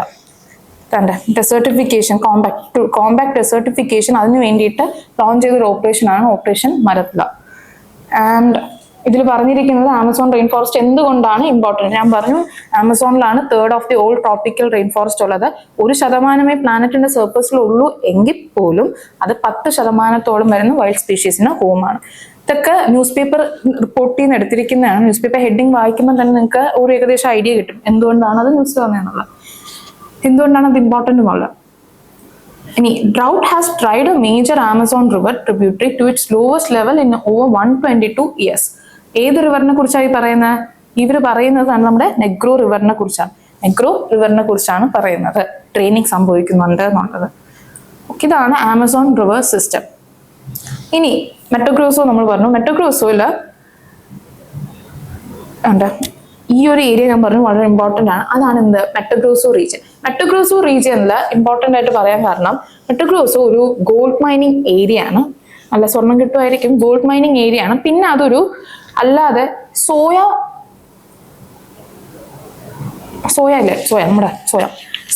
പ്രൊഡ്യൂസ് ചെയ്യുന്ന ഒരു റീജിയനും കൂടെയാണ് ഇത് മെറ്റോഗ്രോസോ. വേൾഡിൽ തന്നെ ബ്രസീലാണ് ഏകദേശം 39% സോയ പ്രൊഡ്യൂസ് ചെയ്യുന്ന ഒരു രാജ്യം. ബ്രസീലാണ് ലാർജസ്റ്റ് പ്രൊഡ്യൂസർ ആൻഡ് എക്സ്പോർട്ടർ എന്ന് പറയുന്നത്. സോയാബീൻസിന്റെ പ്രൊഡ്യൂസർ ആൻഡ് എക്സ്പോർട്ടർ എന്ന് പറഞ്ഞാൽ ബ്രസീലാണ്. ഇതിൽ തന്നെ ആരാണ്? നമ്മുടെ മെറ്റോഗ്രോസോ ആണ് ഏറ്റവും ഇമ്പോർട്ടൻ്റ് ആയിട്ട് എന്ത് ചെയ്യുന്നത്? ഇത് പ്രൊഡ്യൂസ് ചെയ്യുന്നത്. അതുകൊണ്ടാണ് മെറ്റോഗ്രോസോ ആ ഒരു രീതിയിൽ ന്യൂസിൽ വരുന്നുണ്ട്. ആൻഡ് ഇല്ലീഗൽ മൈനിങ് ഇത് രണ്ടും കാരണം ന്യൂസിൽ വരുന്നുണ്ട്. ഇല്ലീഗൽ മൈനിങ്ങും ഇതുപോലെ അഗ്രികൾച്ചർ ആക്ടിവിറ്റീസും കൂടുമ്പോഴത്തേക്ക് എന്ത് പറ്റും? അഫ്കോഴ്സ് നമ്മൾ ട്രോപ്പിക്കൽ റെയിൻ ഫോറസ്റ്റിനെ ഡീഫോറസ്റ്റേഷൻ ചെയ്തിട്ടല്ലേ നമുക്ക് ഇതൊക്കെ വച്ച് പിടിപ്പിക്കാൻ ഈ മൈനിങ് ആക്ടിവിറ്റീസും ഒക്കെ സംഭവിക്കുള്ളൂ. സോ അതാണ് ഇവിടെ ഈ മെറ്റോഗ്രോസോയിൽ നടന്നുകൊണ്ട് ഇരിക്കുന്നത്. നോക്കിക്കഴിഞ്ഞാൽ കാണാം ഇല്ലീഗൽ ഡീഫോറസ്റ്റേഷൻ നടക്കുന്നുണ്ട്. It is loop holes in implementing the Brazil's forest code. ബ്രസീലിൻ്റെതായ ഒരു ഫോറസ്റ്റ് കോഡ് ഉണ്ട്. അതിന്റെ ലൂപ്പ് ഹോൾസ് കാരണം ഇല്ലീഗൽ ഡിഫോറസ്റ്റേഷൻ നടത്തുന്നുണ്ട്. ബ്രസീലാണ് largest producer, accounting for 39% of the global soya production. അതുപോലെ largest Brazilian soya producer state എന്ന് പറയുന്നതാണ് ഇത് Mato Grosso state. Illegal gold mining affect ചെയ്യുന്നുണ്ട്. ഇൻഡിജീനിയസ് ലാൻഡിനെ അഫക്ട് ചെയ്യുന്നുണ്ട്. ഈ ഒരു പടം കണ്ട ഒരു ഇൻഡിജീനിയസ് തൊട്ടുള്ള ഒരാളാണ് അമ്പൊക്കെ കൊണ്ട് ഇരിക്കുന്നത് അല്ലെ. ഇയാൾ എന്ത് പേര് വാര്യറാണെന്ന് കണ്ടോ? ഇവിടെ വെച്ചിട്ടുണ്ട്. മുൻറുക്കു വാര്യറും പിന്നെ യനോമാമി ലാൻഡിൽ യനോമാമി ട്രൈബൽസ് നിൽക്കുന്നുണ്ട്. അതുപോലെ മുൻറുക്കു വാര്യർ. ഈ രണ്ട് ട്രൈബൽ ഗ്രൂപ്പും എത്നിക് ഗ്രൂപ്പ്സ് ആണ്. ഇത് രണ്ടും ഉണ്ടാകുന്ന എവിടെയാണ്? ബ്രസീലിലും വെനസ്വേലയിലുമാണ് ഇവരുടെ രണ്ടിന്റെയും റീജിയൻ എന്ന് പറയുന്നത്. ഓക്കെ, സോ അതാണ് നമുക്ക് എന്താ നമ്മുടെ ബ്രസീലിലെ മെറ്റോഗ്രോസോയും ബ്രസീലിലെ ആമസോൺ റിവർ സിസ്റ്റവും. ഇനി അടുത്തത് ആമസോൺ ഡോൾഫിൻ. നല്ല ഭംഗിയുണ്ടല്ലേ കാണാൻ, ചിരിച്ചുകൊണ്ടിരിക്കുമ്പോഴേക്ക് ഒരു പിങ്ക് കളറല്ലേ, നല്ല സന്തുഷ്ടയായിട്ടൊക്കെ ഇരിക്കുന്ന. പക്ഷെ അത്ര രസമൊന്നുമല്ല. ഇതിന്റെ പ്രത്യേകത എന്തെന്ന് വെച്ചാൽ ഇതൊരു ഫ്രഷ് വാട്ടർ ലേക്കാണ്. നമ്മുടെ ഗാൻജസിലുള്ള റിവർ ഡോൾഫിൻ പോലെ ഇതും ഒരു ഫ്രഷ് വാട്ടർ ഡോൾഫിൻ ആണ്. ഈ ഫ്രഷ് വാട്ടർ ഡോൾഫിനില് ഭയങ്കര വൾണറബിലിറ്റി ത്രെറ്റ്സ് ചെയ്ത അഫക്റ്റ് ആക്കും ഇതിനെ. ഇതൊരു ഫിഷ് ഒരു കോൾഡ് ബ്ലഡഡ് അനിമൽ ആണ് അല്ലെ. ഫ്ലഷ് അല്ല, അല്ലെങ്കിൽ ഹ്യൂമൻസ് ആവട്ടെ, അതൊക്കെ എന്താണ്? ഒരു കോൾഡ് ബ്ലഡഡ് അനിമൽ ആണ് അല്ലെ. നമ്മളൊക്കെ എന്താണ്? കോൾഡ് ബ്ലഡഡ് അനിമൽ എന്ന് വെച്ചാൽ എന്താണ്? Cold blooded animal, warm blooded animal. എന്താ കോൾഡ് ബ്ലഡഡ് അനിമൽ? അതായത് നമുക്ക് ഇന്റേർണൽ ഹീറ്റ് മെക്കാനിസം ഉപയോഗിച്ച് നമ്മുടെ ടെമ്പറേച്ചർ നമുക്ക് റെഗുലേറ്റ് ചെയ്യാനുള്ള കഴിവ് ഇല്ല. ദൈവം നമുക്ക് അത് തന്നിട്ടില്ല. അപ്പൊ അതാണ് എന്താണ് കോൾഡ് ബ്ലഡഡ് അനിമൽസ്. അതായത് നമ്മൾ ഒന്നെങ്കിൽ മൈഗ്രേറ്റ് ചെയ്ത് വേറെ സ്ഥലങ്ങളിൽ പോകും, അല്ലാന്നുണ്ടെങ്കിൽ ഡ്രസ് ചെയ്ത് കവർ ചെയ്തല്ലേ നമ്മൾ നമ്മുടെ ചൂട് നിലനിർത്തുന്ന. ഇതാണ് ഉദ്ദേശിക്കുന്നത്. ഈ ഫിഷും ഒരു കോൾഡ് ബ്ലഡഡ് അനിമൽ ആണ്. ഈ ഒരു മാമലും കോൾഡ് ബ്ലഡഡ് അനിമൽ ആണ്. അതായത് ഇതിന് ഇന്റേർണൽ ആയിട്ട് റെഗുലേറ്റ് ചെയ്യാനുള്ള കഴിവില്ല. അപ്പോൾ വാം ടെമ്പറേച്ചർ വരുമ്പം എന്ത് വെച്ചും വെള്ളത്തിന്റെ ടെമ്പറേച്ചർ കൂടി, വെള്ളം ചൂടായി. വെള്ളം ചൂടാകുമ്പോഴത്തേക്കും എന്ത് പറ്റും? ഇതിന് ജീവിക്കാൻ പറ്റുന്ന ഒരു സാഹചര്യമല്ല അവിടെ ഉള്ളത്. അപ്പോൾ ഇത് ചത്തൊടുങ്ങും. അങ്ങനെ ന്യൂസിൽ ഇത് വന്നിട്ടുണ്ടായിരുന്നു. ഏകദേശം 200 പരം ഉള്ള ഒരു 200ഓളം നമ്മുടെ ഈ ഡോൾഫിൻസ് ചത്ത് പൊങ്ങിയിട്ടുണ്ട്. ഇവിടെ നമ്മുടെ ഈ ഒരു ലേക്ക് ടെഫെ എന്ന് പറഞ്ഞിട്ട് ആമസോണിന്റെ തന്നെ ഒരു ലേക്കാണ്. ലേക്ക് ടെഫയിൽ 200ഓളം കാർക്കസസ് നമുക്ക് കിട്ടിയിട്ടുണ്ട്. ഇത് എന്തുകൊണ്ടെന്ന് വെച്ചാൽ വെള്ളം ചൂടായി വാം ആയപ്പോഴത്തേക്കും ഓക്സിജന്റെ ഡിസോൾവിങ് എന്തായി? കുറഞ്ഞു. ഓക്സിജൻ ഡിസോൾവിങ് കുറയുമ്പോൾ ഇതിന് ശ്വസിക്കാൻ കിട്ടില്ല. പിന്നെ വാം ടെമ്പറേച്ചർ ആണ്. ഇതിന് വാം ടെമ്പറേച്ചർ അല്ല ഇതിന്റെ വാസസ്ഥലത്തിന് ആവശ്യമായിട്ടുള്ള ടെമ്പറേച്ചർ എന്ന് പറയുന്നത്. ഇത് കാരണമാണ് ഇത് ഇപ്പോൾ ഭീഷണി നേരിടുന്നത്. അതാണ് വൾണറബിലിറ്റി നേരിടുന്നു എന്ന് ഞാൻ പറഞ്ഞത്. പിന്നെ ഇതിനൊരു സ്ലോ റിപ്രൊഡക്റ്റീവ് സൈക്കിളും കൂടെയാണ് ഉള്ളത്. ആൻഡ് ഇതിന്റെ കറണ്ട് IUCN സ്റ്റാറ്റസ് നിങ്ങൾ എടുക്കുകയാണെങ്കിൽ അത് എൻഡേഞ്ചേർഡ് ആണ്. Current IUCN status is endangered. പക്ഷേ പോകെ ഇത് ക്രിട്ടിക്കലി എൻഡേഞ്ചേർഡ് ആകാനുള്ള chances very high. Because one reason is slow reproductive cycle ആണ്. 2, ഇത് ആമസോൺ റിവർ സിസ്റ്റത്തിൽ മാത്രം കണ്ടുവരുന്ന ഒരു ഫ്രഷ് വാട്ടർ സ്പീഷീസ് ആണ്. 3, ഇതൊരു ഫ്രഷ് വാട്ടർ സ്പീഷീസ് ആണ്. അതായത് പൊല്യൂട്ടഡ് ആയിട്ടുള്ള വെള്ളത്തിൽ ഇതിന് അങ്ങനെ ജീവിക്കാൻ പറ്റില്ല. സലൈൻ വാട്ടറിലല്ല ഇത് ജീവിക്കുന്നത്. 4, ഇതൊരു ഫ്രഷ് വാട്ടർ ലേക്ക് ആണെന്ന് പറയുമ്പോൾ തന്നെ ടെമ്പറേച്ചർ ഇതിനെ അഫക്ട് ചെയ്യുന്നുണ്ട്. ഇത് ഇത്രയും കാരണങ്ങൾ കൊണ്ട് തന്നെ ഇതിന് വൾണറബിലിറ്റി ത്രെറ്റ്സ് കൂടുതലാണ്. സോ ആമസോൺ റിവർ സിസ്റ്റം, ആമസോണിൽ തന്നെ ആമസോൺ ഡോൾഫിൻസ് പഠിച്ചു. ആൻഡ് നമ്മൾ പിന്നെ നോക്കിയത് എന്തായിരുന്നു? ഇല്ലീഗൽ ഡീഫോറസ്റ്റേഷൻ കാരണം മെട്രോക്രോസ് നേരിടുന്ന പ്രശ്നങ്ങൾ. ഇനി അടുത്ത് നമുക്ക് വെനസ്വേലയെ നോക്കാം. വെനസ്വേല എന്തിനാണ് ന്യൂസിൽ വന്നതെന്ന് നോക്കാം. അപ്പോൾ വെനസ്വേല വന്നത് Venezuela may be the first nation to lose all its glaciers. എല്ലാ ഗ്ലേസിയേഴ്സും ലൂസ് ചെയ്യുന്ന ആദ്യത്തെ മോഡേൺ ഹിസ്റ്ററിയിലെ നേഷൻ ഏതായിരിക്കും? വെനസ്വേല ആയിരിക്കും എന്നല്ല, വെനസ്വേല ആണ് ആ ഒരു നേഷൻ. വെനസ്വേലയിൽ 2011 മുമ്പ് അവർക്ക് ഏകദേശം 6 ഗ്ലേഷ്യേഴ്സ് ഉണ്ടായിരുന്നു. 2011 ആയപ്പോഴത്തേക്കും അത് 5 എണ്ണമായിട്ട് കുറഞ്ഞു. ആകെ ഒരെണ്ണമാണ് ബാക്കി നിന്ന്, അതും പോയി. അതാണ് നമ്മുടെ ഹംബിൾടോട്ട് ഗ്ലേഷ്യേഴ്സ്. അതാണ് ഏത് ഗ്ലേഷ്യേഴ്സ്? ഹംബിൾടോട്ട് ഗ്ലേഷ്യേഴ്സ്. ആ ഹംബിൾടോട്ട് ഗ്ലേഷ്യേഴ്സ് ഇപ്പം ഷ്രിങ്ക് ആയിട്ട് ഗ്ലേഷ്യർ മാറി, അതൊരു ഐസ് ഫീൽഡ് ആയിട്ട് മാറി. എപ്പോഴാണ് നമ്മൾ ഒരു ഗ്ലേഷ്യർ എന്നും എപ്പോഴാണ് ഒരു ഐസ് ഫീൽഡ് എന്നും അറിയണം. എങ്കിലേ നിങ്ങൾക്ക് ഇത് എന്തുകൊണ്ട് എല്ലാ ഗ്ലേഷ്യറും പോയിട്ട് അതിന് സ്റ്റാറ്റസ് ലൂസായി എന്നുള്ളത് മനസ്സിലാവും. സോ എന്തുകൊണ്ടാണ് നമ്മൾ അതിനൊരു ഗ്ലേഷ്യർ ബോഡി അല്ല, അതൊരു ഐസ് ഫീൽഡ് ആണ് എന്ന് പറയുന്നത്? കാരണം ഗ്ലേഷ്യർ എന്ന് പറയുന്നത് 10 ഹെക്ടർ അല്ലെങ്കിൽ അതിൽ കൂടുതൽ വൈഡ് സ്പ്രെഡ് ആയിട്ട് കിടക്കുന്നതിനാണ് നമ്മൾ എന്ത് പറയുന്നത്? ഗ്ലേഷ്യേഴ്സ് എന്ന് പറയുന്നത്. ഈ ഹംബിൾടോട്ട് ഗ്ലേഷ്യർ എന്തായി? 2 ഹെക്ടർ ആയിട്ട് അത് ചുരുങ്ങി. അതായത് 2 ഹെക്ടേഴ്സ് അല്ലെങ്കിൽ ലെസ് ആയിട്ട് ഇത് ചുരുങ്ങി. അത് കാരണമാണ് അതിനെ ഗ്ലേഷ്യർ എന്നുള്ള ഒരു ടൈറ്റിൽ മാറി. ഇപ്പൊ എന്ത് ടൈറ്റിലായി? അതൊരു ഐസ് ഫീൽഡ് ആയിട്ട് മാറിയിരിക്കുന്നത്. So Venezuela may be the first nation to lose all its glaciers. അപ്പോൾ വെനസ്വേല എന്ത് ചെയ്തു എന്ന് വെച്ചാൽ, ഓക്കെ നമുക്കപ്പോ തിരിച്ചെടുക്കണേ, ബാക്കിയുള്ള 2 ഹെക്ടർ എങ്കിലും നമ്മൾ സേവ് ചെയ്യണ്ടേ? പോയത് പോയി, ഇനിയുള്ള 2 ഹെക്ടർ സേവ് ചെയ്യുക. അല്ലാന്നുണ്ടെങ്കിൽ കൂടുതലെങ്കിലും റിട്രീറ്റ് ചെയ്യുന്നതിന് എന്താ തടയുക. ഇതാണല്ലോ നമ്മുടെ എയിം. അങ്ങനെ വെനസ്വേല ഗവൺമെന്റ് പറഞ്ഞു, ഓക്കെ നമ്മൾ തെർമൽ ബ്ലാങ്കറ്റ്സ് കൊണ്ടുവരാം. എന്ത് ചെയ്യാം? തെർമൽ ബ്ലാങ്കറ്റ്സ് നമ്മൾ ചെയ്യാം. അതോടെ ഇതെന്ത് റിവേഴ്സ് ആകും എന്നുള്ളൊരു ഹോപ്പിൽ തെർമൽ ബ്ലാങ്കറ്റ്സ് ഇവര് ഇൻട്രൊഡ്യൂസ് ചെയ്തിട്ടുണ്ട്. അതൊന്ന് ഓർത്തു വെച്ചേക്കുക, ഈ തെർമൽ ബ്ലാങ്കറ്റ്സ് എന്ന് പറയുന്നത്. ഓക്കെ, അപ്പോൾ ഇതിൽ എഴുതിയിരിക്കുന്നുണ്ടോ? ഹംബിൾടോട്ട ആൻഡസിലാണോ ഉള്ളത്? And glacier has been reclassified as an ice field. Okay, how did Venezuela's Humboldt glacier shrink to an ice field? And it was shrink to an area of less than 2 hectares. ഇതൊക്കെ important news paper titles ആയിരുന്നു. So അതൊന്ന് നോക്കിക്കോളാം. So south America നമ്മൾ ഏകദേശം cover ചെയ്തു. ഏകദേശം south അമേരിക്കയിൽ important ആയിട്ട് വന്ന എല്ലാ ന്യൂസും ആർട്ടിക്കിൾസും നമ്മൾ കവർ ചെയ്തു. ആ ന്യൂസ് ആർട്ടിക്കിൾസ് എന്തുകൊണ്ട് വന്നു എന്നുള്ളത് നമ്മൾ കവർ ചെയ്തു. അതിൽ എന്തൊക്കെയാണ് അതിൽ മെയിൻ ആയിട്ടുള്ള എന്ത് റീസൺ ആണ് എന്നുള്ളതും ഒക്കെ നമ്മൾ എന്തായി കവർ ചെയ്തിട്ടുണ്ട്. സോ നമുക്കിനി അടുത്തത് നോർത്ത് അമേരിക്ക നോക്കാം. നോർത്ത് അമേരിക്കയിൽ എന്തൊക്കെയാണ് വരുന്നത്? നമ്മൾ നോർത്ത് അമേരിക്കയിൽ മൗണ്ടൻ സിസ്റ്റം പറഞ്ഞപ്പോൾ നമ്മൾ പറഞ്ഞു റോക്കി മൗണ്ടൻസ് പറഞ്ഞു, അപ്ലാച്ചിയൻ മൗണ്ടൻസ് പറഞ്ഞു, പിന്നെ നമ്മൾ എന്ത് പറഞ്ഞു? ഹഡ്സൺ ബേ പറഞ്ഞു, പിന്നെ ഗൾഫ് ഓഫ് മെക്സിക്കോ പറഞ്ഞു. നമ്മൾ അതങ്ങ് നിർത്തി. നടുക്ക് കുറച്ച് സെൻട്രൽ ലോലാൻഡ് ഉണ്ട്, നടുക്ക് പ്ലെയിൻ സിസ്റ്റം ഉണ്ട്. അതായത് 2 മൗണ്ടൻസിന്റെ നടുക്ക് ഒരു പ്ലെയിൻ ആയിട്ടുള്ള ഒരു ഏരിയ ആണ് ഏത്? നോർത്ത് അമേരിക്ക എന്ന് പറയുന്നത്. അതുകൊണ്ട് ഇവിടെ കാണാം നമുക്ക് ലോലാൻഡ്സ് ഉണ്ട്, പ്ലെയിൻസ് ഉണ്ട്, പ്ലേറ്റൂസ് ഉണ്ട്. ഓക്കെ, അതിന്റെ ഇടയിലാണ് എന്ത് വരുന്നത്? ഗ്രേറ്റ് ലേക്സ് വരുന്നത്. നോർത്ത് അമേരിക്കയിൽ നമ്മൾ എന്തൊക്കെയാണ് ഡിസ്കസ് ചെയ്യാൻ പോകുന്നത്? നമ്മൾ ഗ്രേറ്റ് ലേക്സ് ഡിസ്കസ് ചെയ്യും, നമ്മൾ ഗ്രേറ്റ് സോൾട്ട് ലേക്ക് ഡിസ്കസ് ചെയ്യും. പിന്നെ എന്താക്കിയാൽ നമ്മൾ ഡിസ്കസ് ചെയ്യാൻ പോകുന്നത്, പിന്നെ നമ്മൾ ലേക്ക് പോവൽ, ലേക്ക് മീഡ്, മിസിസിപ്പി റിവർ, ഇത്രയായിരിക്കും നമ്മൾ ഡിസ്കസ് ചെയ്യുന്നത്. ലേക്ക് വിന്നിപ്പെഗ്. ഓക്കെ, അപ്പൊ ലേക്ക് പോവൽ, ലേക്ക് മീഡ്, ലേക്ക് വിന്നിപ്പെഗ്, മിസിസിപ്പി റിവർ, ഗ്രേറ്റ് ലേക്ക്, ഗ്രേറ്റ് സോൾട്ട് ലേക്ക്. ഒന്നും കൂടെ പറ, ഏതൊക്കെയാ അപ്പം നോർത്ത് അമേരിക്കയിൽ വരുന്ന ഇമ്പോർട്ടന്റ് ലേക്സ് അല്ലെങ്കിൽ റിവർ സിസ്റ്റംസ് എന്ന് പറയുന്നത്? ഒന്നെന്ന് പറഞ്ഞാൽ ന്യൂസിൽ എപ്പോഴും നിൽക്കുന്ന ഒന്നെന്ന് പറയുന്നത് നമുക്ക് ഏത് പറയാം? ഗ്രേറ്റ് ലേക്സ് പറയാം, 5 ലേക്ക്. പിന്നെ പറയുന്നത് ഗ്രേറ്റ് സോൾട്ട് ലേക്ക് പറയാം. പിന്നെ നമുക്ക് എന്ത് പറയാം? ലേക്ക് മീഡ് പറയാം. പിന്നെ ലേക്ക് പോവൽ പറയാം, ലേക്ക് മീഡ്, ലേക്ക് പോവൽ, ലേക്ക് വിന്നിപ്പെഗ് പറയാം. ആൻഡ് ദെൻ നമുക്ക് ഗ്രേറ്റ് സോൾട്ട് ലേക്ക് പറയാം, മിസിസിപ്പി റിവർ പറയാം. സോ ഇത്രയാണ് നമ്മളും ഡിസ്കസ് ചെയ്യാൻ പോകുന്നത്. തുടങ്ങാം. ഇത് ആമസോൺ അല്ല, നോർത്ത് അമേരിക്കയിലെ റിവർ സിസ്റ്റം ആണ് നമ്മളിപ്പം കാണുന്നത്. നോർത്ത് അമേരിക്കയിലെ റിവർ സിസ്റ്റത്തിൽ നമുക്ക് ഇമ്പോർട്ടൻ്റ് ആയിട്ട് നമ്മൾ നോക്കുന്നത്, ഞാൻ പറഞ്ഞല്ലോ, ഒന്ന് നമ്മൾ പറഞ്ഞത് ഗ്രേറ്റ് സോൾട്ട് ലേക്ക് നോക്കുന്നു പറഞ്ഞു. ഈ ലേക്സ്, ഗ്രേറ്റ് ലേക്സ് 5 ഉള്ളത് നോക്കുന്നു പറഞ്ഞു. ആൻഡ് വേറെ ഒരെണ്ണം നമ്മൾ നോക്കുന്നത് മിസിസിപ്പി റിവറാണ്. ദാണ്ട് കൊടുക്കുന്ന ഈ മിസിസിപ്പി റിവർ നമ്മൾ നോക്കും. ആൻഡ് നമുക്ക് ഇവിടെ കാണാമോ എന്ന് പറഞ്ഞൂടെ, ഒരു ലേക്ക് വിന്നിപ്പെഗ് എന്ന് പറഞ്ഞിട്ട് ഒന്നും കാണാം. കണ്ടോ? ലേക്ക് വിന്നിപ്പെഗ്. അപ്പൊ ഇത്രയാണ് ഇതുള്ളത്. പിന്നെ കൊളറാഡോ റിവർ. ഓക്കെ, ഇത്രയാണ് നമ്മൾ ഡിസ്കസ് ചെയ്യാൻ പോകുന്നത് ഏത് നോർത്ത് അമേരിക്കയിലെ റിവർ സിസ്റ്റത്തിൽ. അപ്പൊ ഗ്രേറ്റ് ലേക്ക് റീജിയൻ, ഗ്രേറ്റ് ലേക്ക് റീജിയനിൽ 5 ഗ്രേറ്റ് ലേക്സ് ആണ് ഇപ്പം ഉള്ളത്. ഈ 5 ഗ്രേറ്റ് ലേക്സിൽ നമ്മൾ പാരഡോക്സ് ഓഫ് ക്ലൈമറ്റ് ചേഞ്ച് എന്നാണ് ഇതിനെ പറയുന്നത്. എന്തുകൊണ്ടാണ് ഒരു പാരഡോക്സ് ഓഫ് ക്ലൈമറ്റ് ചേഞ്ച്? കുറച്ച് ജോഗ്രഫി ഒക്കെ അറിയണം നിങ്ങൾക്ക്. ജോഗ്രഫി നന്നായിട്ട് അറിയായിരിക്കുമല്ലോ. ജോഗ്രഫിയിൽ നിങ്ങൾ warm air front, cold air front എന്ന് പറഞ്ഞിട്ടില്ലേ? അതാണ് എന്ത് പാരഡോക്സ് ഓഫ് ക്ലൈമറ്റ് ചേഞ്ചിൽ ഗ്രേറ്റ് ലേക്സിൽ സംഭവിക്കുന്നത്. എന്താണ് റീസൺ? എന്തുകൊണ്ട് തന്നെ പാരഡോക്സ് ഓഫ് ക്ലൈമറ്റ് ചേഞ്ച് എന്ന് പറഞ്ഞു? അതായത് നല്ല ചൂടായിട്ട് വാം ആയിട്ട് ഇവാപറേറ്റ് ചെയ്ത് വെള്ളം ഇവാപറേറ്റ് ചെയ്ത് പോകുന്നു. അതെന്ത് ചെയ്യുന്നു? മേളിലെത്തിയിട്ട് കണ്ടൻസ് ചെയ്യുന്നു.